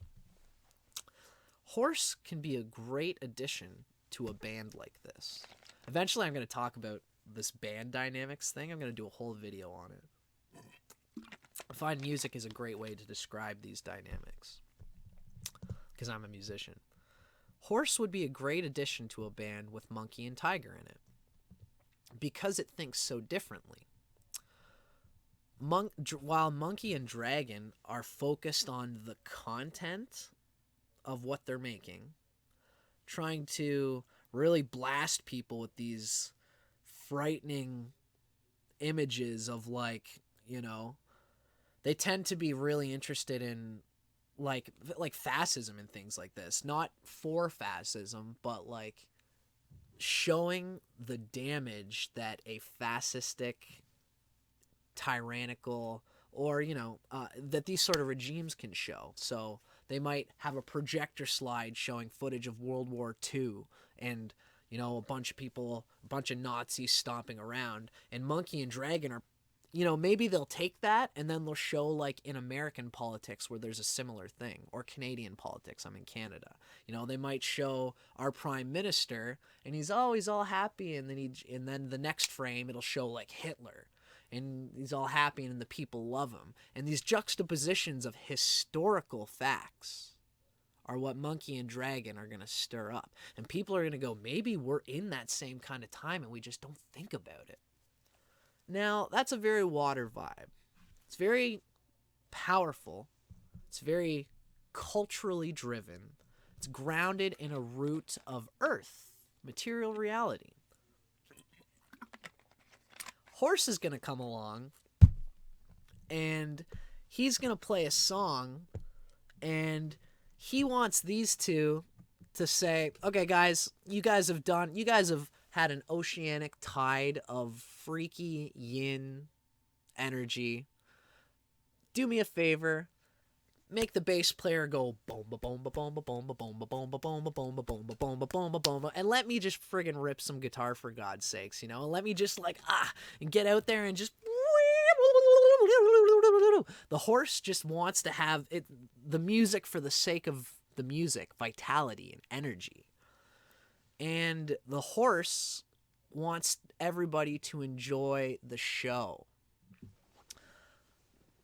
People will enjoy the show if they're in the water triangle, you know? Like, if a rat audience member comes, they're going to love what monkey and dragon is putting out there. But, you know, even a rat might just admire what the horse is doing as someone who's, you know, kind of crazy and kind of just like, I don't give a fuck what anybody says, and doing his own energy, living for the internal comedy and inspiration of their organically unfolding nervous system, which is sympathetic to personal craziness. Craziness in the personality, not necessarily in a cultural or historically relevant political scheme. Horse just wants to pluck the strings just to see what they kind of do. And so there could be trouble between a band like this because horse will bug the monkey or the dragon just based on something in their personality, you know? Monkey puts so much energy into researching that when he comes to band practice, he's tired and he doesn't know his songs, and horse is going to say, well, gee, you know, like, you're really showing a lot for this band. Like, you know, like, we're all here practicing, you know? And then dragon on the corner looks at Horse and says, maybe the reason he hasn't been practicing is because he's actually he's writing songs and, trying to do something edgy or something. I don't know. But you see my point. Horse will try to be aware of the vitality in a situation and will have people on their toes in a mental way. Dragon or Monkey will make fun of Horse because Horse doesn't always know what it's talking about. Horse doesn't connect what he's saying to culture. But Monkey and Dragon, Horse will make fun of, like, Dragon, for example, for, not being so, like, present in the moment of what's going on, or we'll just bug them for, like, the type of shoes that they're wearing. Anyway, so hopefully I didn't babble on too much there, but I wanted to show that these harmony triads are very important. And these are the basic building blocks for what Chinese astrology is essentially all about, which is external relationships between other people. These triads are really descriptive of how you can invoke power in your life through your relationships of all sorts. Business, as we've seen with music, but also relationships with family and relationships with your lover, right? And it's also important for me to say that these 4 harmony triangles are all centered on Earth. They all come from Earth, and they are all, ideally, they're meant to work together, even in their differences. Use others, if you're in a relationship where it's wood and metal and it's disconnecting and it's harsh, use others and other triads to move the energy around so that everyone can be seen in the positive light that they naturally unfold organically from their own nervous system. Because everyone's energy can be used constructively in some context. It just, the thing is that you have to consider this in your sort of all of your sort of chart, I'm the month of the boar, and my month could interact well with someone who has the goat on their day branch, because the day branch is their partner. So someone with a goat day branch would probably work well with me because I have a boar month branch. These sort of interlocking relationship wheels are the kind of gold that we can find from the archetypes written into Chinese astrology and in our relationships. So that was a pretty good description of the harmony triads. And I'm glad I spent the time on it. Now we can see here, these are opposites. Kind of looks like a neutrino type deal. And the opposites we've kind of already described. They have a antagonistic energy. Rabbit is opposite rooster. Rat is opposite horse. Ox is opposite goat. Boar is opposite snake. And as we've described already, these energies are particularly ugly together because they're the same modality, right? Horse is physically yang, but it's energetically yin. So it's explosive, but it's trying to hold, it's trying to blend with reality and trying to hold certain things that are important to it. It's discerning with its explosiveness. Yang, rat is yang, physically yang. It's also explosive and harsh and discerning and biting, but it is discerning. It doesn't just, it's constantly moving, cutting out one thing in order to go into another thing.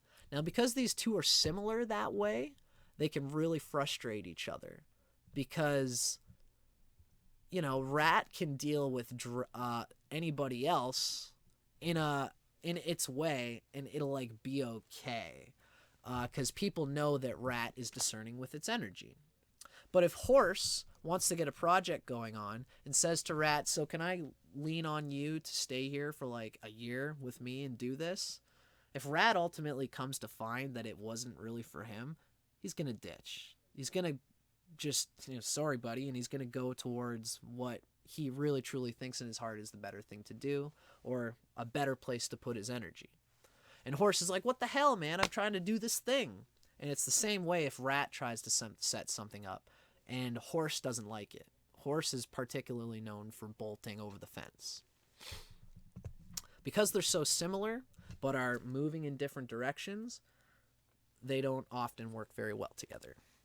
And it often takes, unless they have a shared ascendant, as they say, they have a shared ascendant. If you're like, horse month with a rat ascendant, then there's ways that you can work out together.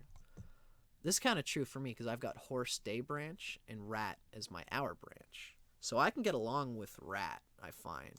I get a lot out of rat in certain ways. In certain ways, they can still frustrate me.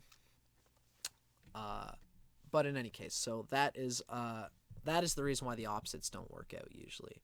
They're a very similar energy, but they're headed in different directions, which means they frustrate each other.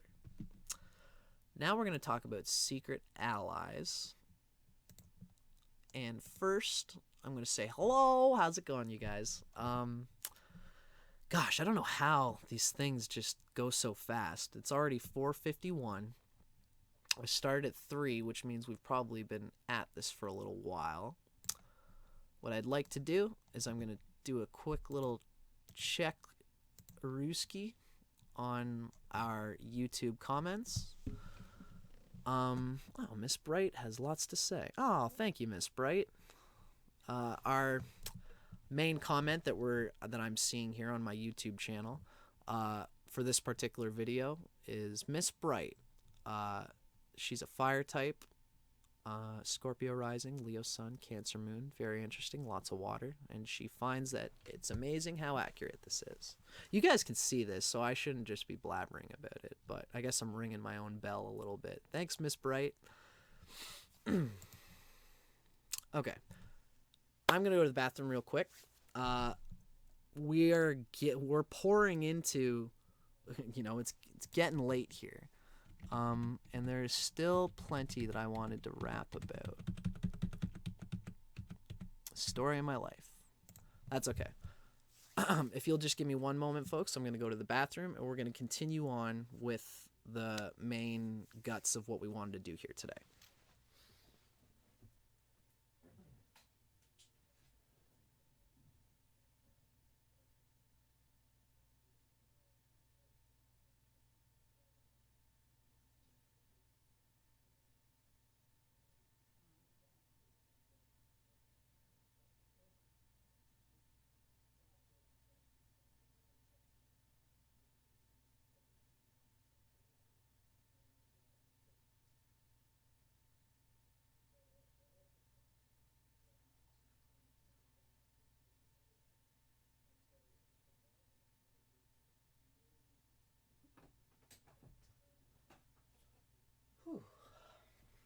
Thanks for your patience, ladies and gentlemen. When the boar's got to go, the boar's got to go.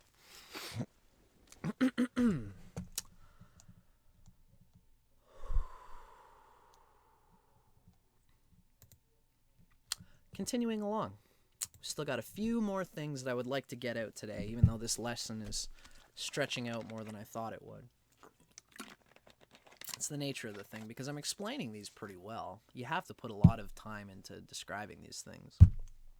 But I've been saying lately when I'm on here, I get when Vic Takara, I love Vic Takara, I watch his stuff all the time, and sometimes when he's live, he looks and he says, okay, what's my time? Okay, I'm like an hour and a half in, we're doing good, So we're coming along. Let's see. Now, this is a important dimension of Chinese relationships, which can just tell you little clues of positivity or negativity. We call it the secret allies. Now, there is a reasoning behind this. As I said, when we look at our... I'm going to have to show you guys this picture one more time.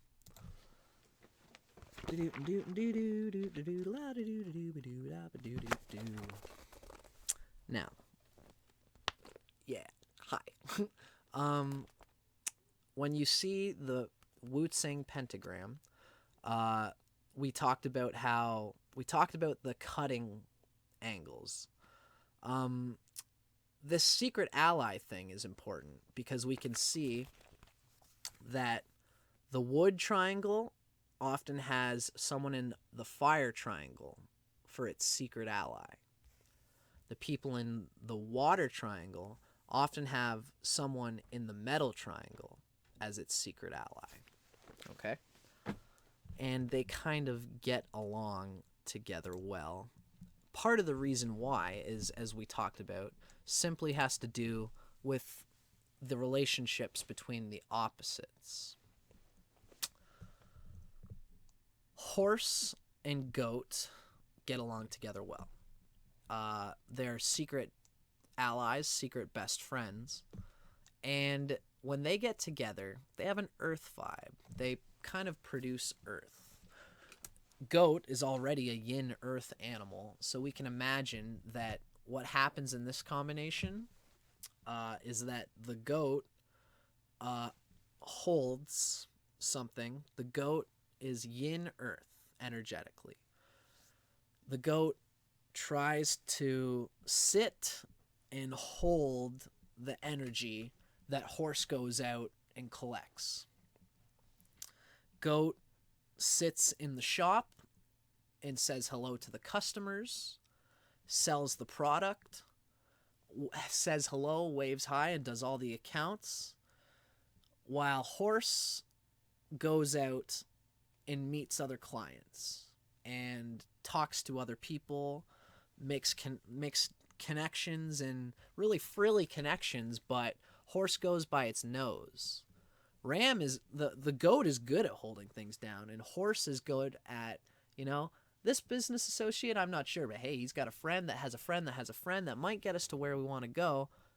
If I'm sitting here watching the shop, I can't really go out and make this connection out in Japan to this new type of metal that's got this cheap way of bringing it in. I'm just going to go off and do that thing.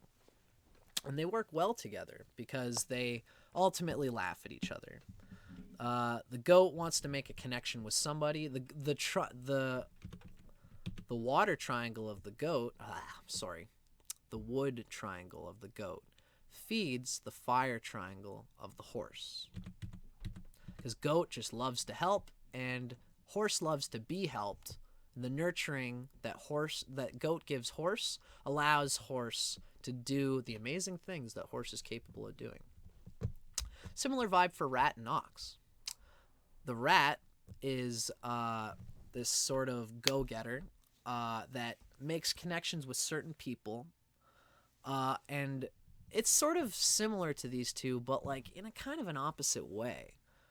Rat discerningly goes and makes connections with people close to the township that the two of them are working in. They kind of stay home, close to home. And ox does the same thing. Ox is yin earth, sits close to the ground, loves when people come in, and ox is patiently at his station and how can I help you? Rat will probably stay closer to the business, though. Rat will be finding a million different little holes and tunnels to dig around to make the command of ox much easier.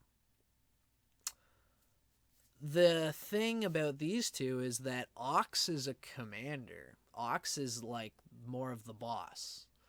Although they're kind of both bosses, and they have this sort of like, oh, nice going, meathead. Oh, what's it to you, chowder face or whatever, Ox will dig its nose into the numbers, because rat is the water triangle and ox is the metal triangle. So ox, being the metal type, is digging itself in and has thought analytically about all the numbers, and rat knows that ox is doing it for good logical purpose. So the metal carries the water of the rat. Rat's not just a water type because it's in the winter, but rat is super water because it's a water chi, but it's also in the water triangle. So the metal of ox feeds the water of rat. So metal figures out the numbers, analyzes, and rat spins in circles, making all the connections that ox has thought through and strategized about. In the opposite case, it's usually goat, which is the wood type, who's making the connections, who's feeding the horse. But both of these types, goat and horse, rat and ox, they create an earth vibe. They work right in here, right on the ground, and really collect it, you know? Monkey and snake together are secret allies, and they create a water vibe. This is specifically leaning on the monkey as the water type. But the snake is metal, and monkey is water, just like ox and rat get along. Snake is the metal type, and monkey's the water. The monkey, being the water type, just feels his fingers all out. This is an intellectual pair, incredibly intelligent, and very fixed. They're both fixed signs. So they both want to bite into something that they can both invest in hugely, because they know that this thing is going to make an innovation that might just change the world. Snake will make a business. They both make a business, their own little business out of it. They don't work together, or they don't become one like the other pairs do. Boar and tiger are that way too, because they're both fixed signs as well.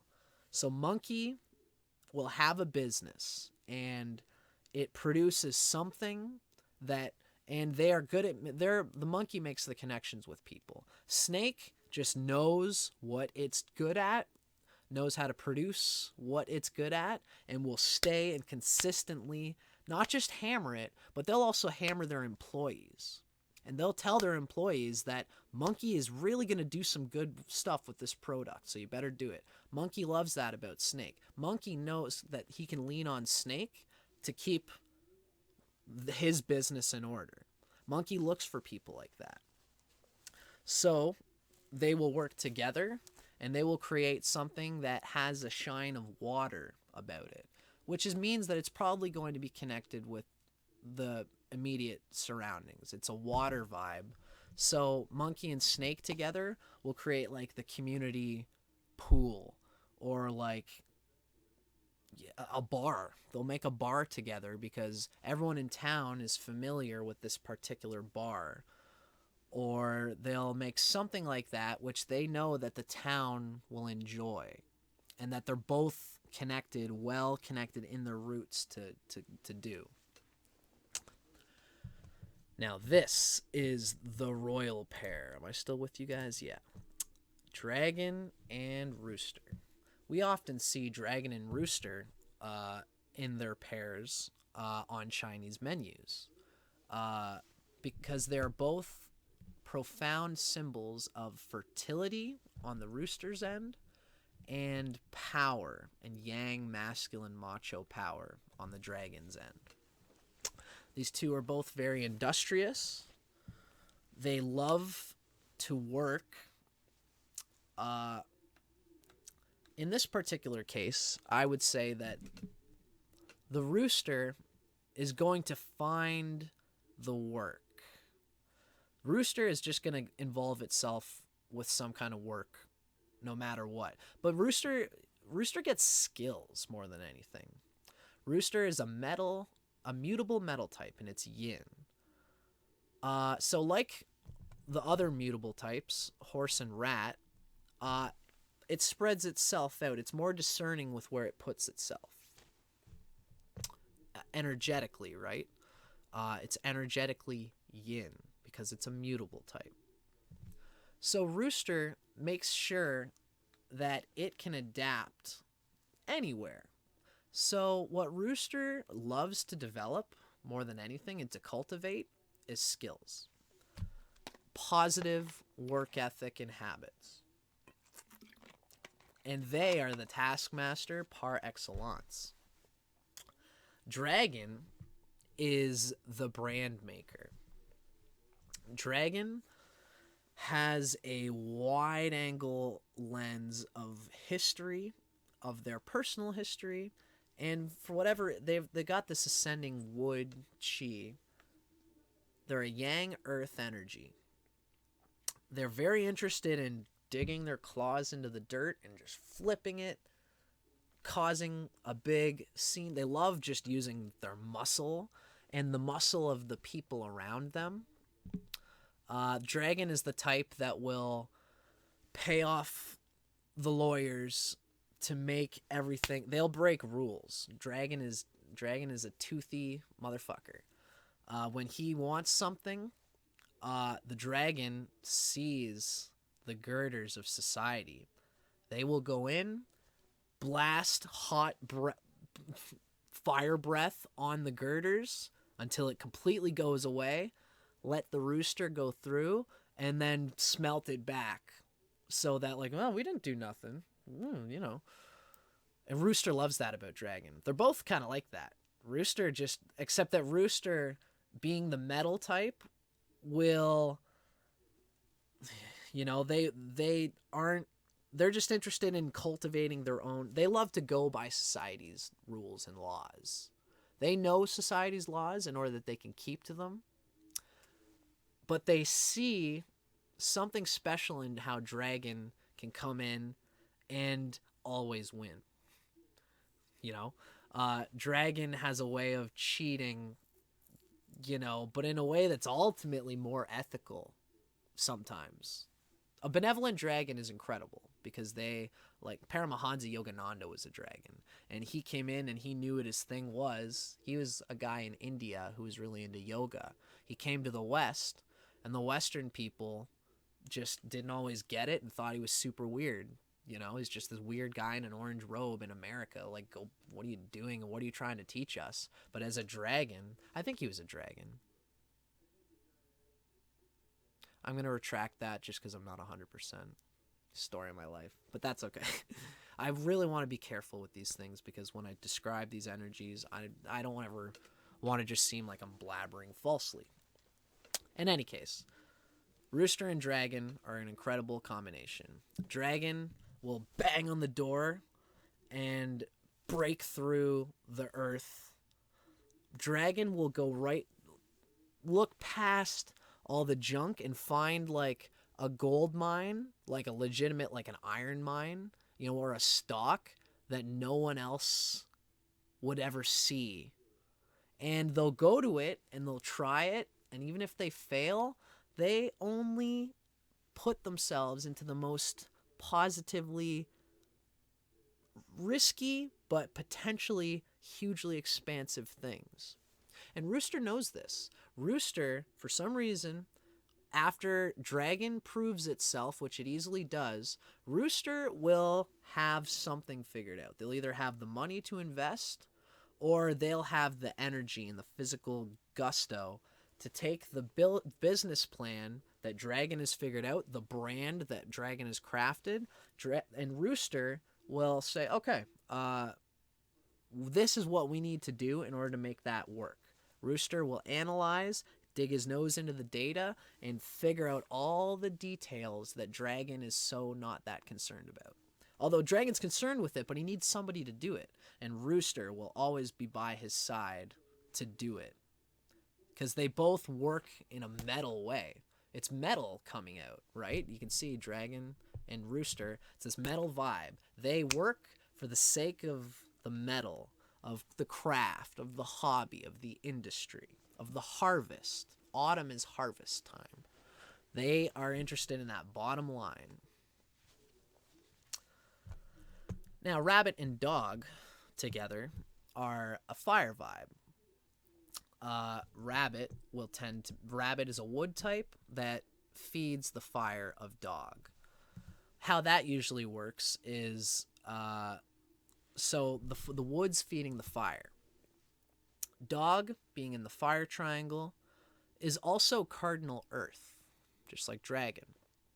So dog loves to kick up some dirt as well. He's paying attention to society.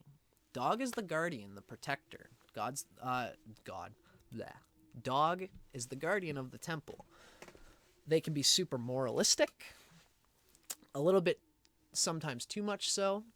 And when everyone thinks that the dog is just jerking himself off with self-righteousness, which he sometimes does, but most of the time, dog is just interested in everyone else's sake, just for the sake of it. He lives for honor. That's what fire is, you know? It's just like, this is what is supposed to happen.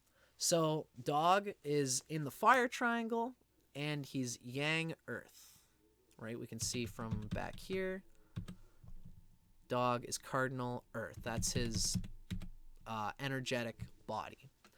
So the rabbit is a people person and a people pleaser. Rabbit and dog both love each other because they know what's important, and they can kind of communicate telepathically with like what's important to society overall. They're both very like, rabbit is kind of like a mystic, and rabbit is very sensitive to the nervous system of people. So rabbit is like a great host. And rabbit listens to dog because dog is very smart, and he's right about what he wants to implement into society. Dog wants to keep everything fair. He's the judge of the zodiac. And dog loves when everything feels fair, when no one is getting slighted unfairly, and when everyone feels at peace at a personal level. So this is more of a fire and wood vibe. It's not about the metal and water that, you know, dragon and monkey and rooster and snake are all about so much. This is more about like, I get it, we gotta work, you know, but when the day is done, when we come to the residence and we sit at the dinner table, work is done. This is why dog and dragon all often get into kerfuffles, is because dog is interested in peace at home, but will work in order that home can be peaceful. Dragon is more interested. Dragon just lives for getting off his butt. All right, breakfast, coffee, right? Let's go to work. Let's go to the job, and let's ascending chi. Let's make it fly. Dog, when dog and dragon are sitting at the dinner table at the end of the day, dragon doesn't turn off work mode, and dog fully turns on restful, peaceful home mode. And dragon will slam his fist. In an exaggerated example, if dog was working for dragon throughout the day, dragon's going to start getting used to telling dog that you've got to do this because, you know, let's say, I don't know, the two of them together, they're not bosses for each other, but dragon knows that this has got to get done for this reason, you know, and dog will do it because dog wants to be a part of the team, and it's dog's still in the metal, and he still wants to be constructive and keep everything practical. Dog is always watching that dragon doesn't bite off too much of his egotistical share, his share of the ego, his share of the power. So at the dinner table at the end of the day, dragon slams his fist and says, "Damn it, dog, can you just go get me like a beer or something? Or, you know, this is just like what you did at work, you know? When I tell you to do something, you got to do it." Because dragon's still on work mode. Come on, we've all got to work together to keep everything better. Dog will say, "We're not working right now, man. Like, we have to have peace at home in order to have peace at work. We don't have to always be on the hot thing right now. You know, I get it. The world's crumbling, and you're looking at the water. You're looking at the material history, and you're trying to get ahead of everything. But it's never going to work if you freak out everybody's vibrations.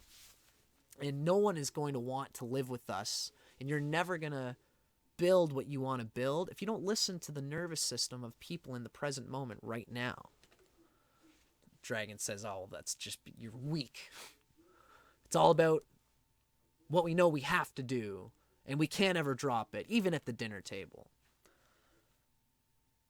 Dog lives for that fiery honor in the moment. Everybody's equal. We're done work. So lay off this subliminal thing where you're trying to control me. And dog won't let it go. Dog will grit his teeth, and him and Dragon will come together and destroy the room. If something is allowed to happen in that way. Now, Rabbit and Dog together, Rabbit being the wood type, Rabbit is particularly interested in the nervous system and the connections between people in the way that Dog is. And Rabbit trusts Dog's honest, genuine heart, because Dog just wants to make everybody peaceful ultimately in this moment. Rabbit, being the perfect hostess, will trust Dog and say, well, this is what Dog is saying that we should do, and I agree with them. And Rabbit is the one who takes care of the details of Dog's residential area piece. Rabbit is the hotel manager, where Dog knows how to run a hotel or a business because, Dog is Yang Earth, just like Dragon. Dog's good at brands. Dog can make a whole business, and he's very good at the Yang idea in the brand of the thing. Rabbit loves to work with Dog because Rabbit knows the good heart of Dog and won't really take advantage of it usually.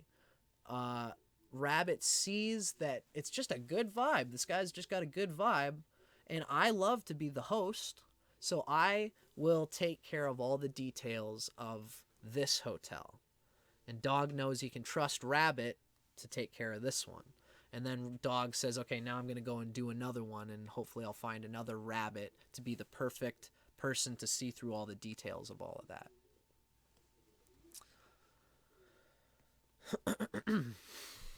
Then we have Tiger and Boar, who create a wood vibe together. This makes quite a bit of sense, really. There's a lot of wood going on in this combo. Boar is in the wood triangle, and Tiger is Yang wood, energetically speaking. So there's a lot of wood going on there. They're both fixed signs, which means they're both energetically Yang, which means they each, just like snake and monkey, they will have things going on in their own way. They're both people pleasers, and they both love to just put their energy out to people just to put it out there. Where snake and monkey are sensitive to the time and to the culture and are trying to provide something that's edgy and pleasing to people that they've never seen before, because it's this new ingenuity, and they're both really good at putting it in the material world into a business that they can both conduct, and it's hard and it's disciplined and it's contained as a descending chi thing. Boar and Tiger are kind of more these sort of guys that want to create like an excursion party. They're more of like these sort of party animals who... what am I trying to say? Since they create a wood vibe, it's not like the water thing. Wood just tries to connect with people just for its own sake. When Tiger and Boar get together, they just want to see who they can connect with. And they both have probably made a channel and a psychological channel through which they can connect with people. So Boar, if he's a musician, he'll probably know all the musicians in town because he loves to just pour his energy out to everybody. So he knows lots of people, and he can tell you about them. He can tell you what he loves about them, and he'll ultimately say good things about everyone, because that's the way the boar is. Tiger, thankfully, is a bit more discerning. Tiger loves who he loves and is okay with everybody else. Boar just loves everybody, which a lot of people don't like. Tiger gets it, and Tiger loves it. Tiger loves Boar's honest heart, and Tiger knows that he can send Boar anywhere, and Boar will probably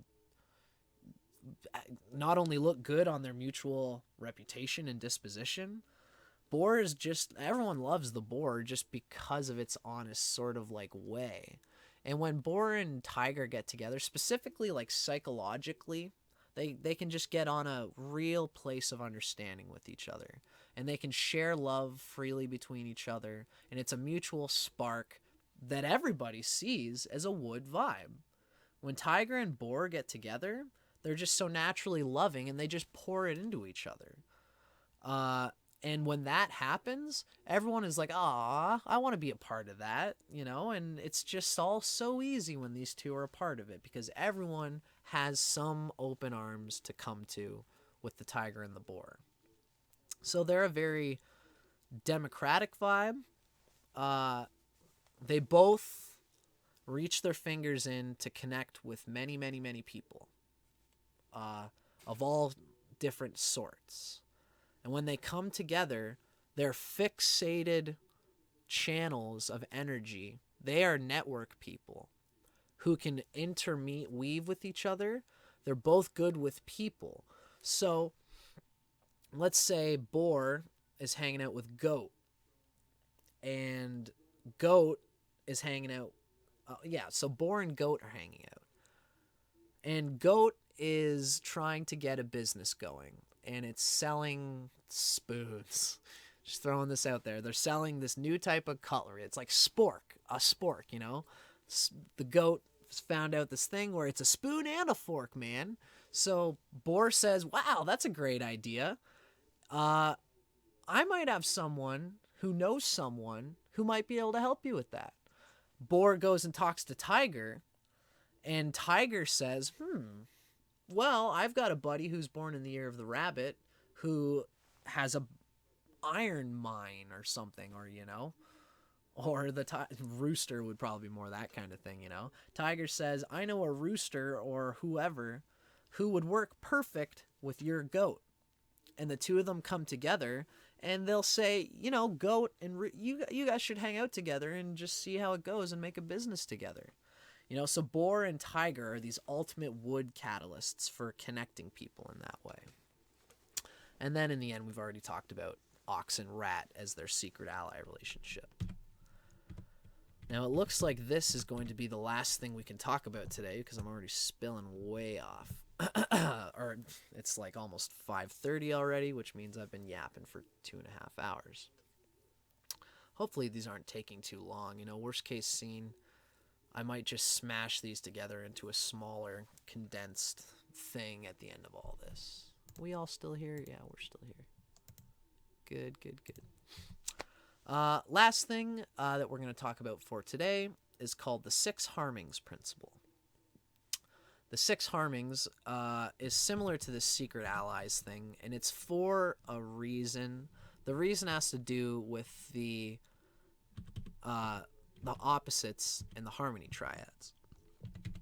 So we can see here, for example, that horse and goat are best friends. And yeah, from here, horse and goat are secret allies, and ox and rat are secret allies. Now, horse is opposite the rat, which means that horse and rat really don't like each other. They don't get along together very well. Since ox and rat are best friends and secret allies, they will usually, the ox person will usually have a rat person in their life who is helping them to steer what they're trying to do, you know? So the ox person will probably have a big affinity for the rat, and they'll tie to each other, and they'll trust each other emotionally, and they'll agree with each other on a lot of views on life. If horse comes along and tries to talk with ox, there's a bit of a dissonance there. It's not as bad as the opposition. But also, as we know, ox is in the metal triangle and horse is in the fire triangle. So we said fire and metal don't exactly get along either, right? Just like we can see that water and wood, even though they're a nurturing energy, it tends to work out the water types sap the wood types and are very frustrating to them. We'll stick to our, So since rat and ox are best friends, ox is not usually sympathetic to the horse. And if horse and ox ever get into a kerfuffle, ox will probably think about what rat would say in this situation and will agree with that sentiment. And so ox will eventually learn that the way horse is, with their sort of crazy, mutable, you can't always rely on them. Horse and ox often don't get along together for that reason, especially if there's a rat in the mix. Just like rat and goat don't usually get together because goat is sympathetic to the horse's vibe, and goat likes to just sort of freewheel in the same way that horse does. Goat will get in with rat, and goat will probably do what rat says because rat's an organizer and rat is discerning, and rat will just say in a harsh way, just do this. And goat, being the wood type, will get drained by the rat's water, right? Well, I guess actually, yeah, that makes sense. Sorry. So the rat's water will get drained by the goat's wood because water feeds wood. Now, rat's trying to do its own thing. Rat is a water type connected to earth. Earth moderates the rat's water, right? As we can see. Whatever, anyway. You know what I mean. So, rat, being the water type, is guided by earth. It's guided by material. So, when goat comes along to work with them, goat needs to work, and goat says, I can work, I can do a job, and rat says, okay, all right, I'll give you a try. And rat starts telling goat what to do because rat is just that natural type of energy. Here's what we got to do. Rat likes to have it all planned out, and goat is just like, well, yeah, sure, man, let's try it out, because goat is just there and loves to serve and is just there to be helpful. But the goat's wood is so expansive, and it loves freedom, and it doesn't like to get cooped up in one little thing. Rat eventually learns that it cannot rely on the goat, because goat will eventually say, for my own, I got to take a personal mental health day. And then, because working with the rat is such, a taskmaster, and eventually the goat takes so many work days that the goat will try to look to work with someone else, someone who is more sympathetic to goat's freewheeling, artistic style. Goat's very sensitive to its surroundings and just wants to work somewhere happy. And rat will find that drains the faith that it puts in goat. Rat is water, and it gets drained by the goat's bristling, uncompromising wood energy nervous system. It's a sensitive nervous system that rat hates. Now, boar and monkey, they'll both try to find, they'll have their own thing going on, and they will bug each other in a similar sort of way. Boar is wood, monkey is water. Monkey completely opens himself up to associating with people, just like boar does. The monkey is just as open as the boar is to, it's this fixed yang energy. It wants to open the drawbridge so that it can find out by its own experience who would work well together with the monkey. So the monkey goes and works with just about anybody at first. But monkey is watching, and monkey is very discerning. And monkey will learn very quickly if the boar is just like, the boar does the same thing. So the yang water of the monkey finds an open drawbridge in the boar, and the boar will leak much of monkey's energy, and it will drive the monkey crazy in the long run.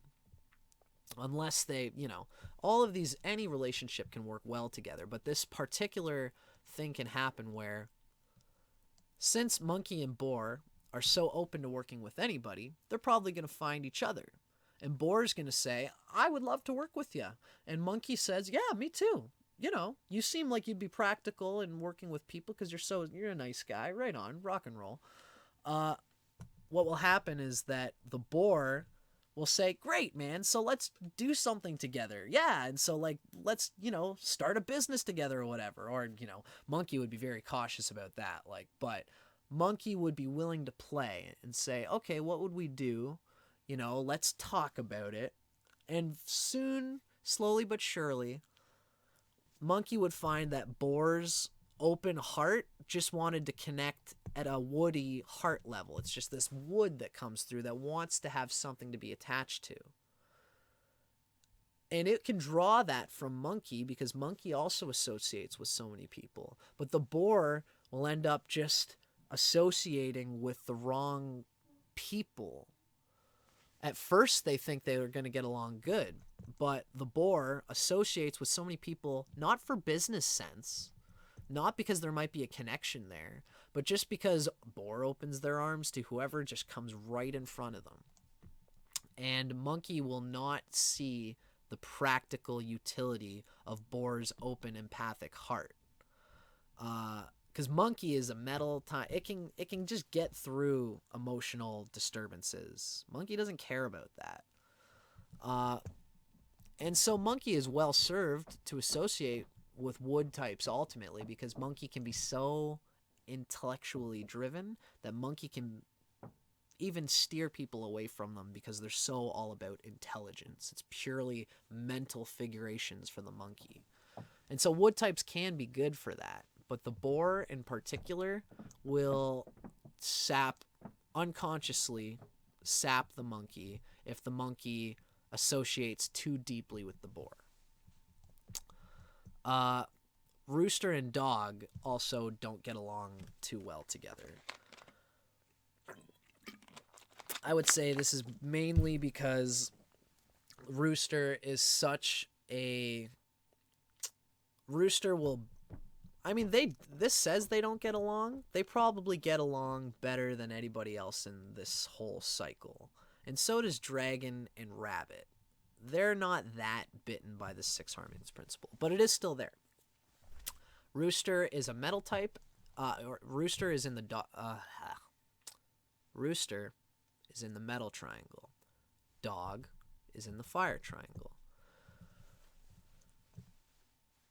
Rooster just wants to get the job done, and he wants to have a little pocket to himself where he can just have his own little world, his own little company where he can just drill them. And he's a little bit unfair about it sometimes.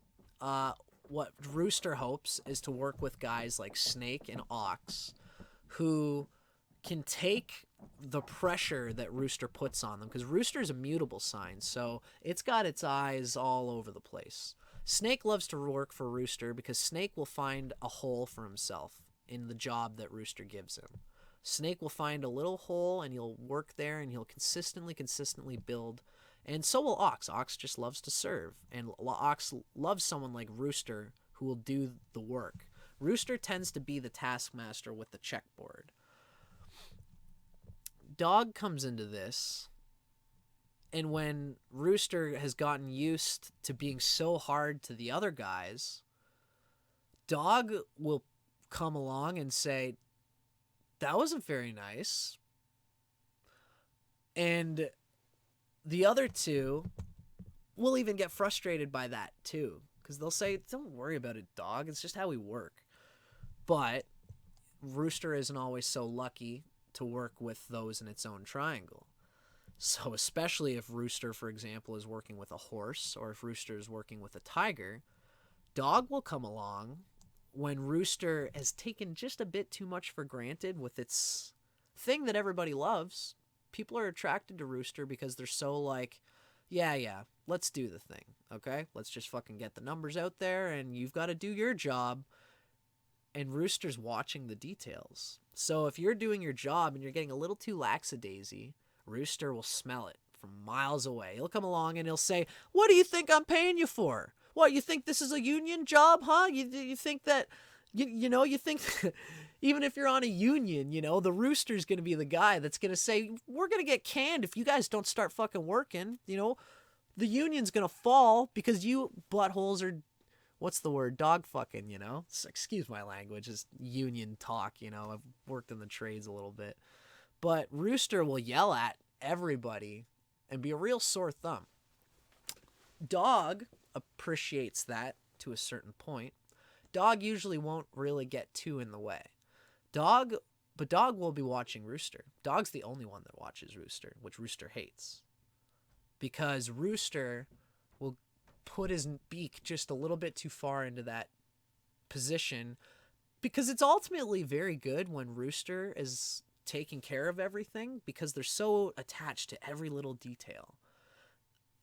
The only thing that Rooster is not paying attention to is the sharpness of the energy that they use to do what they do. They miss out on the emotional sphere. And a Rooster will drive an underdog person, like a rabbit, for example, who's in the group, who's trying to just serve everybody and trying to just do his thing. Rooster will just explode on Rabbit because Rabbit was taking a moment to try to... Rabbit wants to work with everybody, but he'll even Rabbit will help you lift your load. If you'll come to Rabbit's place later and help him fix his cabinet on the job, Rabbit will be like, I'll help you out. And so, everyone else is lifting 5 2x4s with one shoulder, and Rabbit is helping someone else with their thing, and I'll work twice as hard to help you in this moment. Rooster comes along and says, Rabbit, why aren't you doing your own friggin' thing? Why are you guys associating like this? You guys should just be working. Try not to have so much fun, I mean, Rooster's not always like that, but they can be. Dog sees that, and Dog is the only one who will say to Rooster, we can see this here, Dog is, especially if the Rooster's being a bit too much. Ironically, Dog and Rooster can be a very good limiter for each other. But Dog will come in, and there are times when they just don't, they hate how each other are. Because Rooster will tell Rabbit to get his fucking hands out of his pockets and stop associating and get to work. And Dog will say, these people are going to leave you if you keep treating them this way. The thing about Dog is that Dog is the one who will make a union. Rooster doesn't like the union. Rooster loves to be the top of this thing where everyone is following him. And the thing is that unions can be bureaucratic. This is just politics for what it is. Unions can be kind of bureaucratic, and there's a lot of times when in the union, not everyone is putting the energy in that they should or could. So Rooster would much prefer to be a part of this thing where Rooster learns that Snake can be trusted. You're going to keep doing your job. I'm going to watch the numbers. I'm going to watch the amount of boxes that you lift. And Snake, oh, look at that. Snake's the only one who consistently lifts the right amount of boxes that I tell him to. He's on my personal team. Now, who else? Let's see. Ox has also lifted. Ox did their job. So Ox is on my personal team. The three of these guys get together, and they are the perfect capitalistic trio who can take on the world, with the three of them genuinely enjoying that industriousness in each other. But Rooster, again, doesn't always find that. And so Rooster doesn't like the bureaucracy of the union. Although there's plenty of roosters that work in unions together, and they'll be the guys, just come on, guys, we got to keep going. Dog will see this happening. The rooster's trying to really get this capitalistic thing going on, so I'm just going to start pushing you guys. And dog is the only one who will say to rooster, I'm ready to call health and safety right now because you are being ridiculous. You are pushing us all way too hard, and you are ruining what could be a very well-working system by your negative nervous system. You are being so hard on your workers, and it's not fair, and I'm ready to call in the union. And dog will make a union in that moment, and rooster can get really fucked in those situations, and rooster will hate dog for that. But this is kind of how those two work. Dog is more concerned with fair. Dog is a metal type, and he's concerned with reality and practical purpose and utility. And emotions are a part of that. Emotions are practical. Emotions are a part of our energy field that we got to deal with. That's why dog is so important. Of course, dog can be, a lot of people don't like that union thing because it can turn into a bureaucracy for all the caringness, and the dog is looking for the underdog. Everyone has their strengths. Everyone has their weaknesses. No formula is always perfect because, as I always say, our philosophy has to spin as fast as our material reality. Dog is a lot of times is right for starting that union. But rooster is often very good with his thing. So if any roosters are listening to this and thinking that I'm just like, everyone has their strengths and weaknesses, and the rooster thing, if he's really taking care of everything, the ideal thing here would be for rooster to have a dog so that the dog can come in and say, especially if they're good friends, you could have this is what's beautiful about this. You can have someone who's year of the rooster has a friend who's the year of the dog, but the year of the rooster person, let's say, is a horse on their month branch, and the year of the dog person is a goat on their branch, okay? So the months get along, but the year signs are tuned to rooster and dog. So the rooster, even though he's best friends with the dog on their month branch, rooster drives the shit, excuse me for my language, the rooster drives the hell out of the workers, and dog says, you're going a bit too much, that person, you're pushing them too much, and that person looks like they're going to call the board at any time. So rooster says thank you. In the ideal situation, rooster can say thank you to dog. Rooster's just got to be careful if that dog gets a little too much heart and says, you know what, sorry rooster, but I'm actually going to call the authorities on you because dog's heart is so pure. They'll empathize with the person who's really getting shit on and will implement things, even though they had a deal. Rooster and dog had a deal. So we're almost done here, folks, we're almost done. The other side of this is snake and tiger don't get along. Tiger, and this is similar to boar and monkey. Tiger is a people person just like the boar is.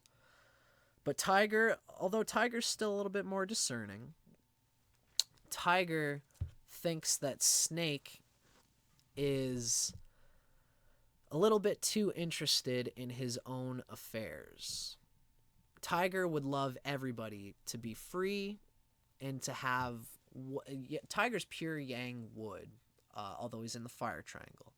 Tiger's got a lot of yang wood, and he wants to make connections with people that are based on inspiration.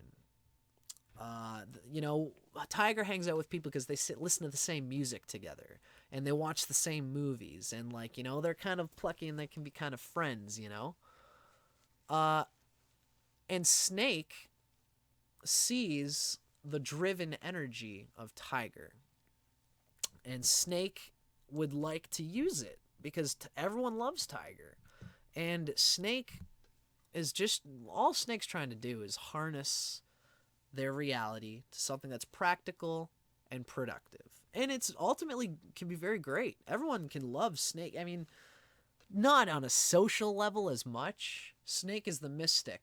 When it comes to partying, snake's hanging out and just like trying not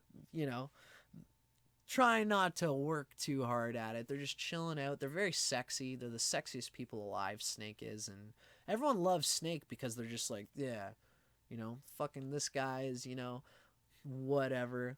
People come to the Snake because they're cool and they're hard and they're mysterious. And Tiger can kind of sort of have that macho yangness as well. Tiger likes to look cool, but he likes to look cool to people. And he's a showman, and he likes to just show off. And he shouldn't do that with the Snake, because Tiger will dance on one leg. I don't know if you guys have ever seen the tiger dance, but it's like this funny sort of thing. They look like a bear, and they'll dance on one leg. I've got a tiger buddy that's just all super crazy. And if Tiger ever says to Snake, "What do you got?" Snake won't like that. Snake will smoke a cigarette and he'll go, "Yeah, you win, man. I love what you got going on there. I'm going to put holes in your tires later." Smoking a cigarette. And then Tiger, being the fire type, is all about honor. So, like, I don't know, he'll be looking for those things or whatever, but Tiger can just be like loose like that because it's in the fire triangle and it's so yang wood. But people love it because it keeps people on their toes, and Tiger's ultimately got a pretty good heart. He lives for honor, and he wants everybody to just live for their honor. So he finds Snake like kind of boring and industrious. The thing is that they may be initially attracted to each other because they're both fixed, they both know a lot of people, and they kind of have something the other wants. Snake is hard, disciplined, discerning, and Snake will associate with people who he knows will slowly work to bring Snake to the top of something, and they're very industrious and very productive. And Tiger likes who Snake associates with, and he just loves that thing. Just like how Snake loves how easy it is for Tiger to attract people. So the two of them will come together at first, and they'll say, maybe we can work together. And what they have to be careful for is that Tiger's fire will melt the Snake's metal, which means people will...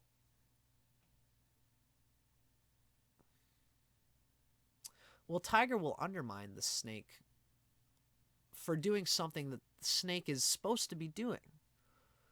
Tiger will cause rows with Snake just because of Tiger's loose attitude. Oh, come on, man. Quit being such a dick there, buddy. And they're just as yang as each other. So when Snake comes along, you could do the same thing, if it's a union versus like a capitalist sort of thing. Snake and Tiger are working together. And Snake says, all right, enough jokes, everybody. Come on, let's keep the wheel turning. And everybody, let's keep doing what we're supposed to be doing. Snake isn't as penetrating as Rooster is. Rooster will check all the little details and blep, blep, blep, blep, and peck at it. But Snake will only just associate himself very, very strongly with one particular thing that he likes to do. And especially if he's got a skill, Tiger will come along and say, Snake, you're too specialized in this one skill.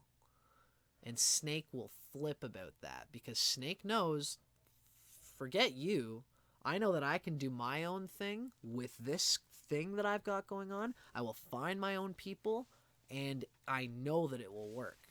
And Tiger will try to make them flip that and change that. So they can harm each other because Tiger will undermine Snake's authority. Tiger with the fire will undermine Snake's metal authority, and people will start to think that Snake really is a slave driver. And sometimes, again, that can be good, because Snake will calm down and see that he has to play with everybody. This is an example of the fire triangle in the tiger melting the metal triangle of the snake. And it can be productive. But there is, as you can see, there's easily the potential for the snake to hate how Tiger's not interested in utility or in craft. In fact, Snake is a specialist, and Tiger just is kind of superficial with his flash and bang. But people are drawn to the Tiger because of their flash and bang, and Snake hates it because it's like he's not even doing anything. He's falling with style. It's all surface. I have a skill that I know. I've got my red seal, and you want me. But when Snake and Tiger are together, Tiger will undermine the Snake because Tiger's a bit egotistical. So that kind of thing can happen. And that's why they undermine each other, and that's part of the 6 Harmings principle. In business as well in personal relationships, that can be a thing. And then finally, we've got Rabbit and Dragon. We got 10 minutes left. It's looking like this turned out to be a 3-hour lecture, and I hope you guys are enjoying it. Dragon and Rabbit are similar to Rooster and Dog. It should be obvious that it's a reflection kind of Rooster and Dog, where Rooster was interested in pushing the details of the job. Rooster's the metal type, and it wants to push the details of the job. And they pushed it a little too hard. They held on to that a little too much. Now, and Dog didn't like that. Dog would say that you're pushing your workers too hard. Rabbit undermines Dragon's authority because Rabbit is very sensitive in their nervous system, and they know their rights. Rabbit will always figure out their rights to the nth degree, and they're a wood type just like Dragon is. Dragon loves to do its research, and Dragon learns the rules in order that they can break them. Rabbit learns the rules in order that they can hit others on the head with it. And Dragon will get very frustrated at how much Rabbit knows about the law. And there are times when Dragon, for everybody's sake, will say, okay, everybody, we're going to work overtime today with no lunch because Dragon's in the water triangle. So he's paying attention to the water. And so today we have to work extra hard because, say it's like a restaurant, and we know that there's people going to be coming in because it's like a festival. It's like a Greek holiday. So we're going to sell lots of Greek food. We know people are going to come in, and so no breaks today. Rabbit's going to come along and say, I don't know if you're aware of this, sir. And Rabbit will always stand up for that right. And they'll say, yeah, sorry, buddy, but we actually have mandated breaks every 3 or 4 hours, no matter what. And Dragon just wants to take those legs and go and say, forget what Rabbit's talking about, folks, because we all know sometimes you just got to pay attention to the reality and not about your stupid laws. So screw you guys. You're not working. You're going to work over your lunch, and you're going to do it because it's better for our company. Dragon is looking at the water and the brand. He wants the brand to have this utmost reputation, and it's water. So Dragon's system is always going to be paying attention. It's Dragon being in the water triangle. Dragon's system is going to be paying attention to what's going on, not necessarily the nervous system, but the material. Water is affected by earth. So Dragon, being in the water triangle, is affected by earth. Dragon is paying attention to the surroundings, and Dragon knows what's best for the brand is to show that we always have the reputation that we will work extra hard for our customers, no matter what. Slams his fist on the table and says, no matter what. Rabbit sits here and says, I get that, but the mandated break thing, you're going to get in a lot of trouble if you don't give me my break. And Dragon just gets pissed. So Rabbit is into the details of the nervous system. Not the material, not the craft, not the craft. The rabbit is paying attention to everybody's peace of mind. And rabbit particularly loves when he sticks up for people by knowing the law, although rabbit doesn't really stick up for people. Rabbit will more like, rabbit wouldn't even stand up to dragon in that way that I'm talking about. Rabbit would slip in a complaint at the end of the day, and dragon would get it, and it would be an anonymous complaint. And the next day, dragon would be like, so someone complained, which means that we can't take lunch, we can't work over our lunches anymore. So I don't know who did it, but now I'm going to work you guys even harder because we can't take that break. And rabbit is just sitting in the background like, whatever, I get my break. If he pushes me too hard, I'm just going to call labor anyway, the labor people, and tell them that our boss is pushing us too hard. This rabbit is the mutable wood sign. So rabbit is very concerned with making everybody feel connected and feel good. And he wants to, being the wood type, his job is an opportunity for him to help people and serve people and make them feel rabbit's love so that those people can come to help rabbit later on down the line. So rabbit is always concerned with like being cool and being the guy that everybody can kind of count on to be sort of real. I mean, rabbit's a very real guy. They're beautiful people because they're very hard,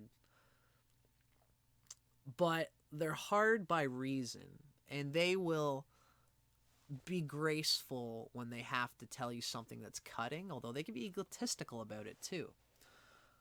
Rabbit is pure yin wood. It's in the wood triangle, and it's the mutable wood sign. So they are very concerned with adapting through the peace of their nervous system and adapting to the peace of other people's nervous system. What gets rabbit around is him resolving other people's nervous systems. And people see that they are so sensitive to their peace and their health and their heart that they love the rabbit for it. And he does it in like secret. He kind of just like doesn't want anybody to know that he's nurturing you, and it's okay, man, like we're gonna get through this thing, and rabbit will do that secretly, but then when you ask him about it, he'll just say, whatever, if anybody ever says like, you were so nice to me, rabbit, because of what was happening there, and you take it, if you take advantage of the fact that rabbit was so nice, he'll just cut himself off from it, and it's just, because he's just wanting to serve people in this way, and really wanting to serve himself.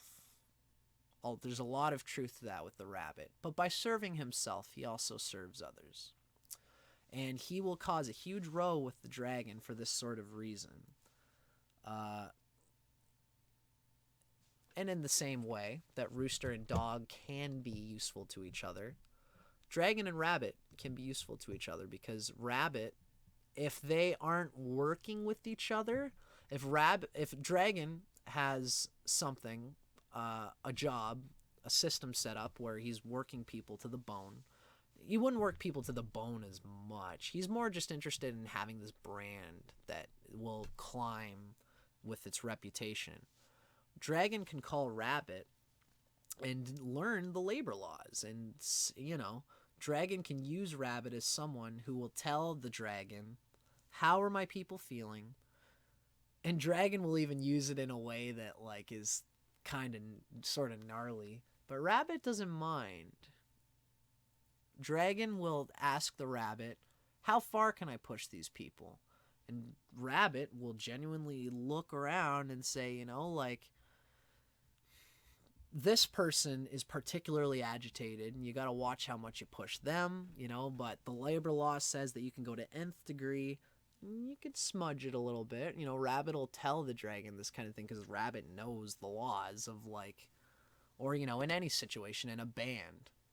Dragon wants to get this part, which involves a cultural heavy thing, an important political agenda, and Rabbit says, you know, this is cool, but you're not listening to Steve on the bass, because Steve on the bass has these songs that are really good. And if the dragon says, that's not important, what's important is this thing I'm trying to do, Rabbit will tell Dragon, you've got to pay attention to other people's nervous systems, or else this whole thing is going to fall. So they can be useful that way. But usually what happens is that Dragon's water triangle will get sapped by Rabbit's wood triangle, just like with boar and monkey and with rat and goat. Dragon wants to have he wants to work with people who will be interested in the cultural advancement, and Dragon wants to ascend, and the dragon wants to ascend in its business, its brand, and all these things. And the rabbit can often undermine the dragon by saying that you're too intense. The rabbit will cause a mutiny, and similar sort of thing that happens with rooster and dog. Yeah. But ultimately, as I always say, where these 6 harming principles are concerned, it's very cool to see them and to know them. The secret allies is really more interesting. But you can see part of this 6 harmings principle has to do with the oppositions. Because, for example, of the best friend thing I was talking about. Dragon is best friends with rooster. Rabbit is best friends with dog. Rabbit and dog, dragon and rooster. If rabbit ever gets into... If we've got a triangle where it's rabbit, dragon, and dog, the dragon will get particularly frustrated in this situation, because dog will stand up for himself and for the rights of everybody, and will say, it's not right for you to be such a dick. And the thing is that rabbit knows ultimately who's right and who's wrong, but he doesn't really have the muscle or the gust or really the care to face the dragon. He hardly ever will. Rabbit is like, the rat that goes into dragon's pockets and secretly leaks dragon's energy. Because rabbit will agree with dog. Now, if dog isn't always 100% sure, dog can stand up to dragon's raw nervous system energy. They're both yang earth, and they're both just like bang, and it'll explode. Depending on who is in the surroundings, any opposition can be looked at as either good or bad. The people on either side of the opposition, right? Dragon and a dog are opposites. Now, if you have a rabbit and a goat hanging out with these, the dragon will push himself very, very hard, and he'll try to say that we've got to do this thing because it's the right, strong thing to do, and we can do a lot with it. And dragon will even just, breathe brimstone on everybody. And the dog will say, your concerns with the company are not as important as the emotions we're trying to hold within the company. And goat and rabbit, if they're hanging out in here, they'll agree with the dog. And rabbit will support dog and give dog the strength and the knowledge. Rabbit being a researcher in the wood, rabbit will tell dog what dog can't see on its immediate sight. Now, we've got dog and dragon going against each other, and there's a rooster involved, the rooster will laugh and cackle with dragon and say, of course dog is wrong on this, because we've got to keep this thing going that we're trying to do. We can do much better if we aren't so limited by people's weaknesses, because rooster and dragon are naturally strong, and say, why are we even associating with these weak people? They know dog is strong, but ultimately they just want to associate with people who are just going to bang, bang, bang, bang, bang, get there. And rooster will agree with dragon, and dog will be made the fool. if dragon and dog are together with rooster. Dragon will be made the fool if dragon and dog are together with rabbit. You know? We can see these playing out for all these different combinations of the signs. So really, you know, these relationships come from all the other relationships. It's an interwoven net of relationships in Taoist astrology. So, holy folks, I've really been giving her for that last little bit there. So that was a 3-hour session. I don't know what to think about that. The thing is that I really enjoy doing these, but I would hate for it to seem scattered. I would love to know, for anybody watching, let me know if you think that it might be better for me to be less wood. You know, like I've got a super woody vibe for this whole thing. I just kind of like, here's my slide and here's what I think about it. And it's, I don't know, I hope it's not too scattered. But I kind of like doing it in this way and getting this kind of feel out. And I like that we're slowly digesting these things that we're talking about in Chinese astrology. So, whatever. I think when we get to calculating the Bazi, I think hopefully people enjoy this video because it's a sort of aesthetic gestalt. It's just me smashing all these terms together and talking about them in an informal way. You can watch this video and smoke a joint and just kind of like, enjoy, you know, just enjoy me babbling on about it. The next video that we do in the series, I mean, gosh, the thing is that I've still got like a whole part that I wanted to talk about.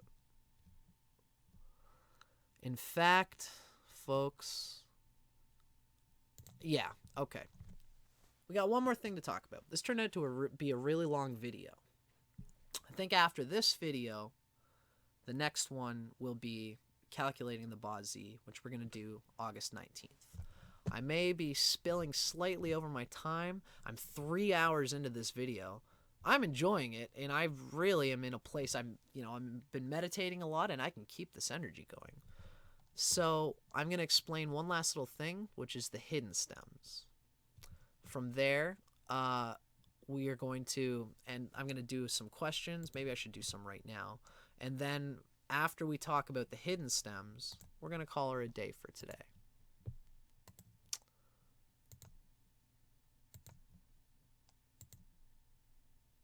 Let's just check out what we've got for some comments.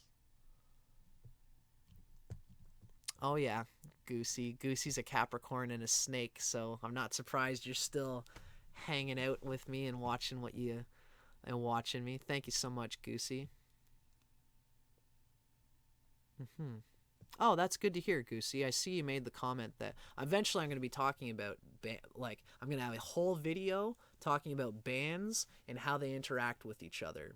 I'm a musician myself, and so I'm going to do a whole video talking about the interconnections between musicians and bands and how they work together. Hi, Aurora Storm. Cool. Goosey, you're the best. Okay, folks, so I was just doing a little peek on some of our comments here. We got one little bit to go. Just basically, I want to describe something called the hidden stems, which it's a critical part of our purposes in astrology, and you might have seen them, or you're definitely going to see them at some point. And they seem mysterious. They seem hidden from our usual conception, but there's a science to it, and it's really quite simple. I'm going to explain it to you right now. This is like, for example, this is the sign of the boar. When we finally do the Chinese and tropical astrology combinations, for example, we'll have like the sign of the boar with like Aries sun. We're going to be seeing this. This talks about the sign, the physical body. We can see that physically, boar is the 12th sign, which means that it's yin. It's a yin body, yin physical body. Love my spelling there. but it's a yang energetic body, and its hidden stems have yang elements, yang wood and yang water. Now, you might have you'll see all these hidden stems whenever I show my chart or the chart of anybody that I do. You're going to see the stem. Like, let's look at my Daymaster here. We've got the stem is yang water because I'm the water horse. The branch is horse. The Shen Sha is kind of like we're going to be talking about it soon. Shen Sha is like yogas in tropical astrology. That's a whole thing. And then we've got the hidden stems, right? And it seems almost confusing, you know? Why, for example, does the goat have wood, fire, and earth hidden stems? If you've been watching this, you're going to clue in instantly about why that is. The boar has wood and water, and they're both yang hidden stems. Monkey. Oh no, this is tiger. Monkey. 3 hours in, I guess I'm getting there. This is the tiger, and the tiger's hidden stems are yang wood, yang earth, and yang fire. Again, if you've been watching this, I bet you're going to clue in instantly. But simply put, the hidden stems are going to reflect one of three factors, and it's always the same, although there are signs that have weird heaven stems. Dog is one of them, dragon is one of them, and snake, and even tiger. There are certain hidden stems in there that are weird that we're going to talk about basically right now just to get it out there. But essentially, we can figure out why the horse has yin fire as its hidden stem. And G is actually, this is an example of a weird thing. Horse technically has a little bit of yin earth in it. I think the reason for that is because the fire of horse is already pouring into earth, because earth is the child of fire.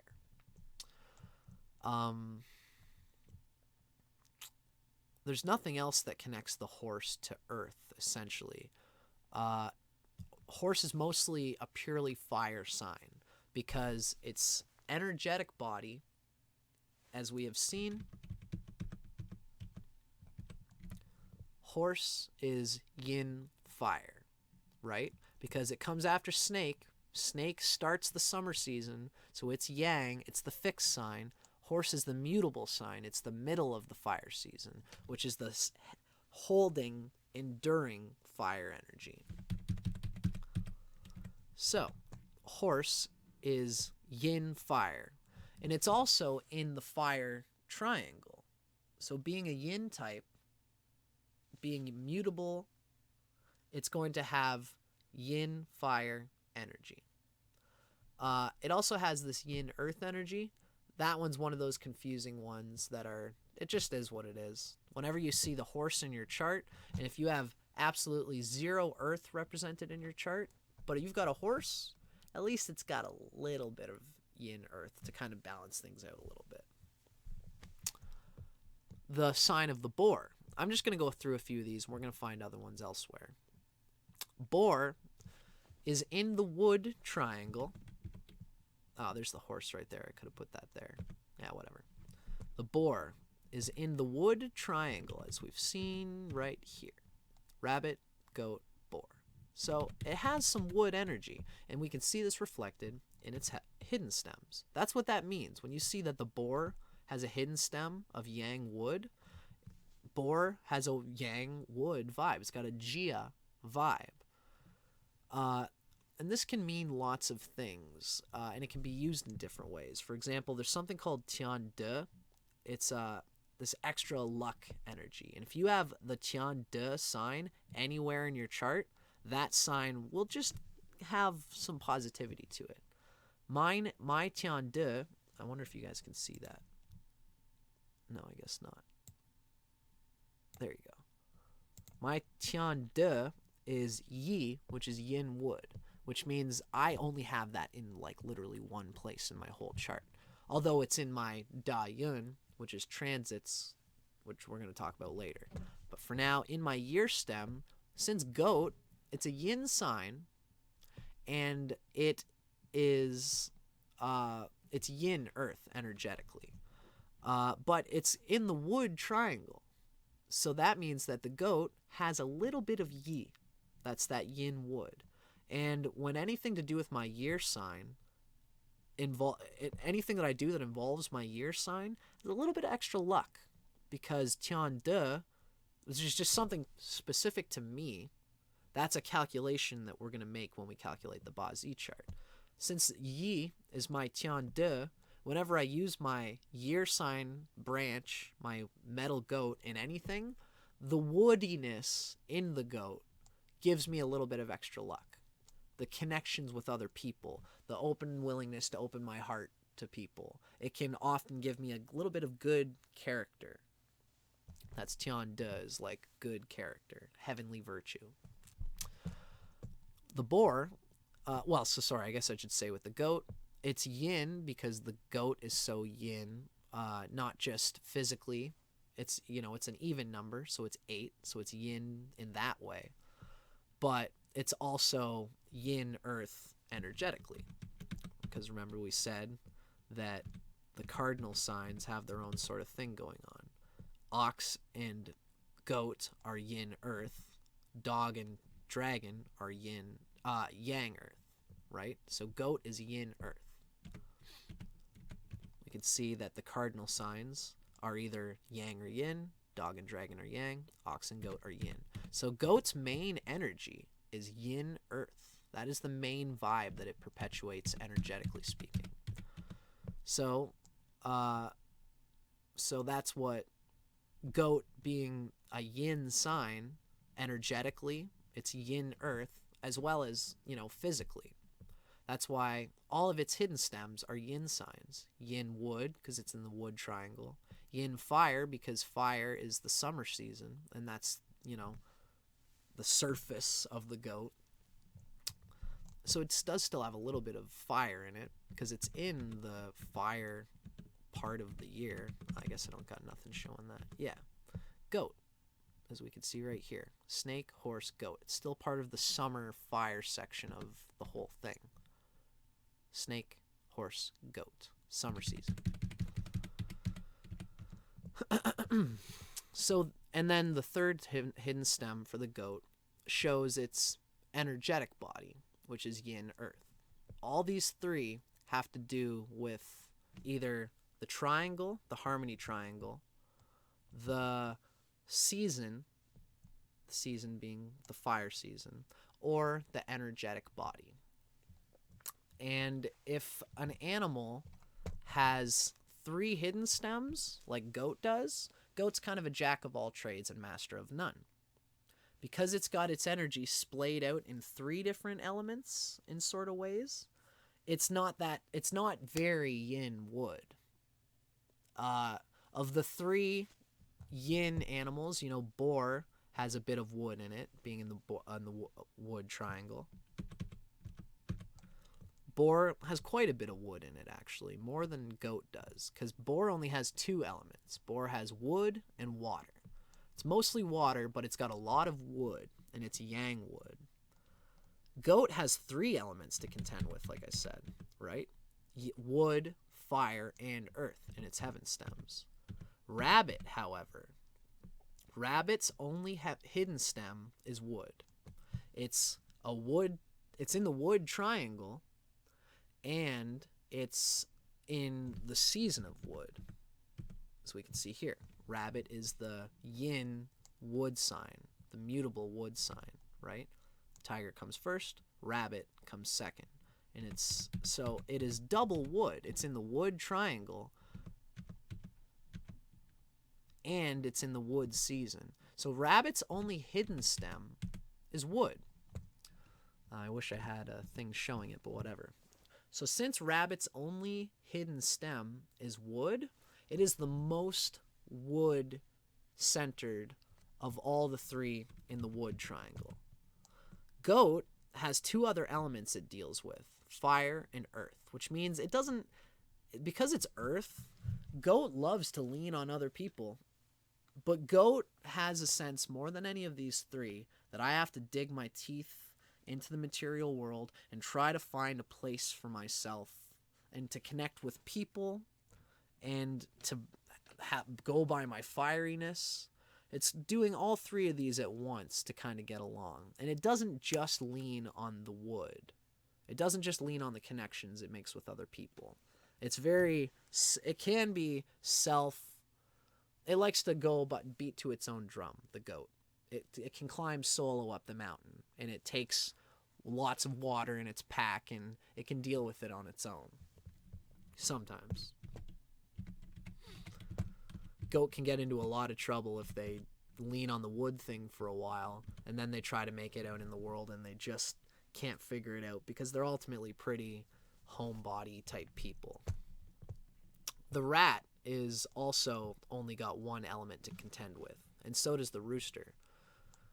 Horse is the only of the mutable signs that has that little bit of yin earth in there, which means they can kind of, just like the goat, they can kind of go on their own and kind of make it. So, I believe what I've been trying to do with these hidden stems is to show you, A, that there's a science behind them, B, the science is easy, which is just essentially that, all of the animals include in their hidden stems either the triangle that they're in or their energetic body. There is particular animals also throw earth in there, just for whatever reason. Tiger has earth in his hidden stems, as we can see here. And earth doesn't really, you wouldn't think it belongs in there, but snake also has yang earth as well. But essentially, tiger, being in the wood season, has wood as its heaven stem, or a hidden stem rather. It has yang earth as a hidden stem, and it's in the fire triangle, which means that it also contends with yang fire energy, with yang fire. So tiger is a little bit of a very similar to goat, sort of a jack of all trades, master of none. Even though it's blisteringly wood, it really it focuses on wood, but it also focuses on earth and material reality, although not as much as the actual yang earth signs. We have to always remember that excuse me, if tiger and dragon get into a kerfuffle, or if tiger and dog get into a kerfuffle, dragon and dog are they're yang earth on their energetic body. Dog and dragon are cardinal signs, which means their mutability, dragon is yang earth. Dog is also yang earth. Cardinal, yang, earth. So even though tiger has earth in its hidden stems, and it does use it. It does get into the material world. Its knowledge and its power in regards to earth are not as strong as dog and dragon in that particular regard. Dog and dragon they're more concerned with, like, they'll hold down whatever they got going on. Tiger will do acrobatic flips, and tiger is powerful in a gross way. That's awesome. Everyone can be awesome, but like tiger is this lightning bolt that comes more. It's got a bit of yang earth in it, but it's this lightning bolt of internal vitality and excitement. They live just purely for this like honor and fun and curiosity and mental figurations, just like, why can't we just try this, man? The dragon and the dog, though, they have a whole train of things that they're trying to hold on to. Dog's trying to save the world. And tiger will see that. Thankfully, dog and tiger are in the same triangle. Tiger will see that where dog's intention is, and ultimately it'll be for the same purpose. Dog is holding down like the having fun in reality along with the working in reality. And Dog is really trying to, like, he's like the town meeting council person. And Tiger has all these great ideas, and he's Yang Earth. And Tiger has Yang Earth, and he's trying to make connections. But he's got to go through Dog, and Dog will tell him what he can use his Earth for. Same thing with Dragon, but for different reasons. Tiger and Dragon will actually get into kerfuffles, and that can be a thing. But again, Dragon's ultimately gonna probably be in a high up position, where he can give the final verdict to Tiger's craziness and say, I get it, it's cute, but we have to do this, and your inspired crazy energy is not conducive to this social cultural statement that Dragon is trying to make. And Dragon will usually uproot Tiger from that perspective. Although again, it just depends on the other people around. If Tiger has more support than Dragon does, people are going to learn that Dragon is trying to do his cultural edgy agenda or his brand a little too hard, and they'll agree with the Tiger, who says, have some fun every once in a while, And that's the nature of these hidden stems. There is a science behind them. And whenever you see them, this is what it's all about, just so everybody knows that. And I'm going to be explaining this more along as we come along, kind of thing. But essentially right now, ladies and germs, it's like 6:30 where I am. Hi! Thank you so much for listening, to everybody who has been. Especially to my viewers who have been hanging out with me this whole time. My friend Goosey, Miss Bright, and everybody who is watching live. But also to all of you at home. I did this video. I didn't even announce it for the live stream. I just wanted to do it just to have 3.5 hours of me smashing out what this Taoist astrology stuff and the relationships of Taoist astrology are all about. This video turned out to be mostly about the relationships between the signs.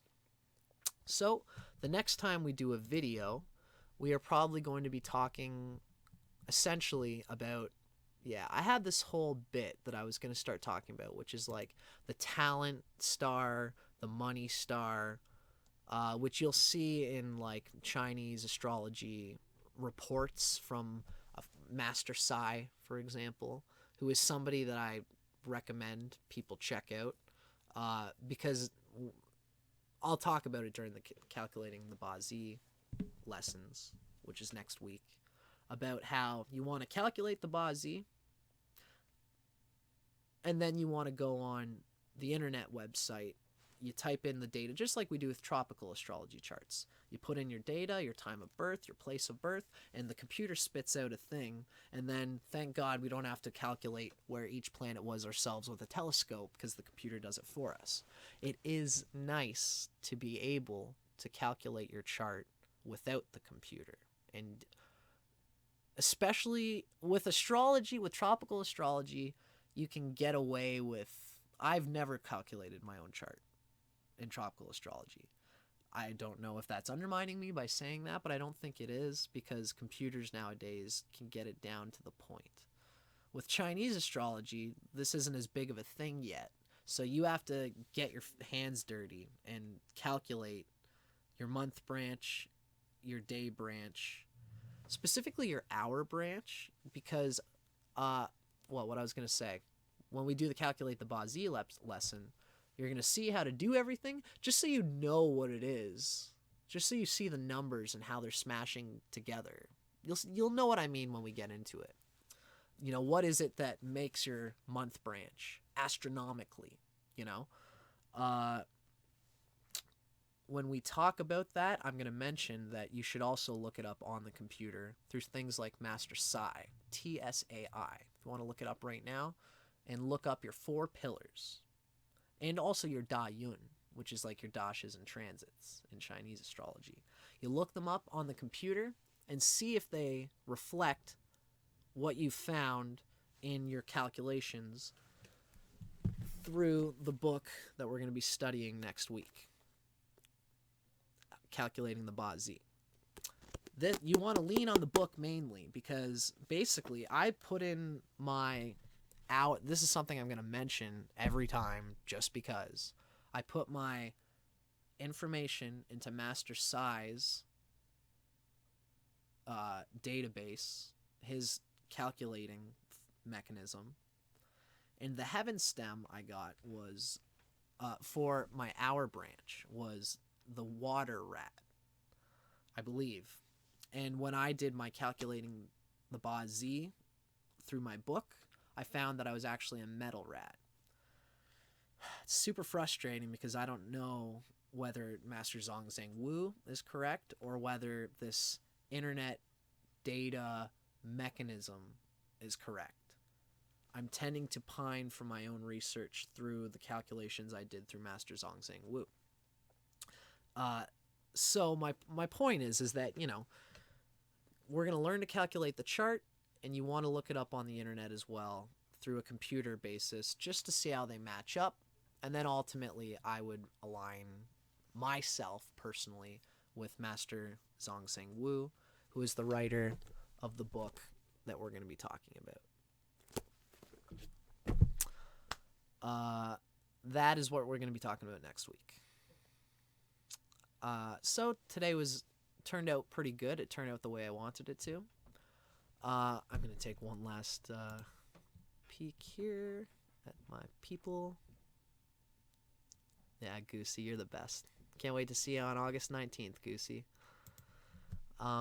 Thank you, everybody who has been watching throughout the episode. And anybody watching online, hi. I really love doing these, and we are going to continue with the more practical stuff. This is a loosey-goosey, informal deal. August 19th, we are going to learn how to calculate the Ba Zi chart. And hopefully that can be smashed together in 2 lessons. I don't know if they're going to be like 2 or 3 hours each, like we got going on here. I don't know, and I don't care because I'm having fun doing this. And I hope you guys are too. So next week, we're going to finally get our fingers dirty, and we're going to get into how to calculate the Ba Zi. Thank you very much for watching, ladies and gentlemen. I'm Dustin Cormier for How to Rock Spirit. It's been a pleasure jamming with you. See you soon.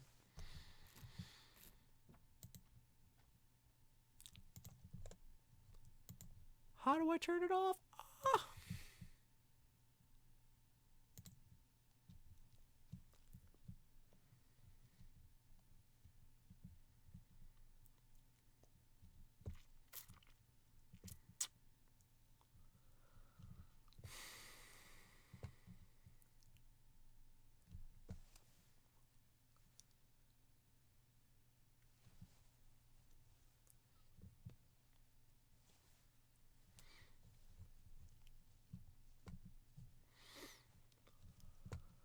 Hmm.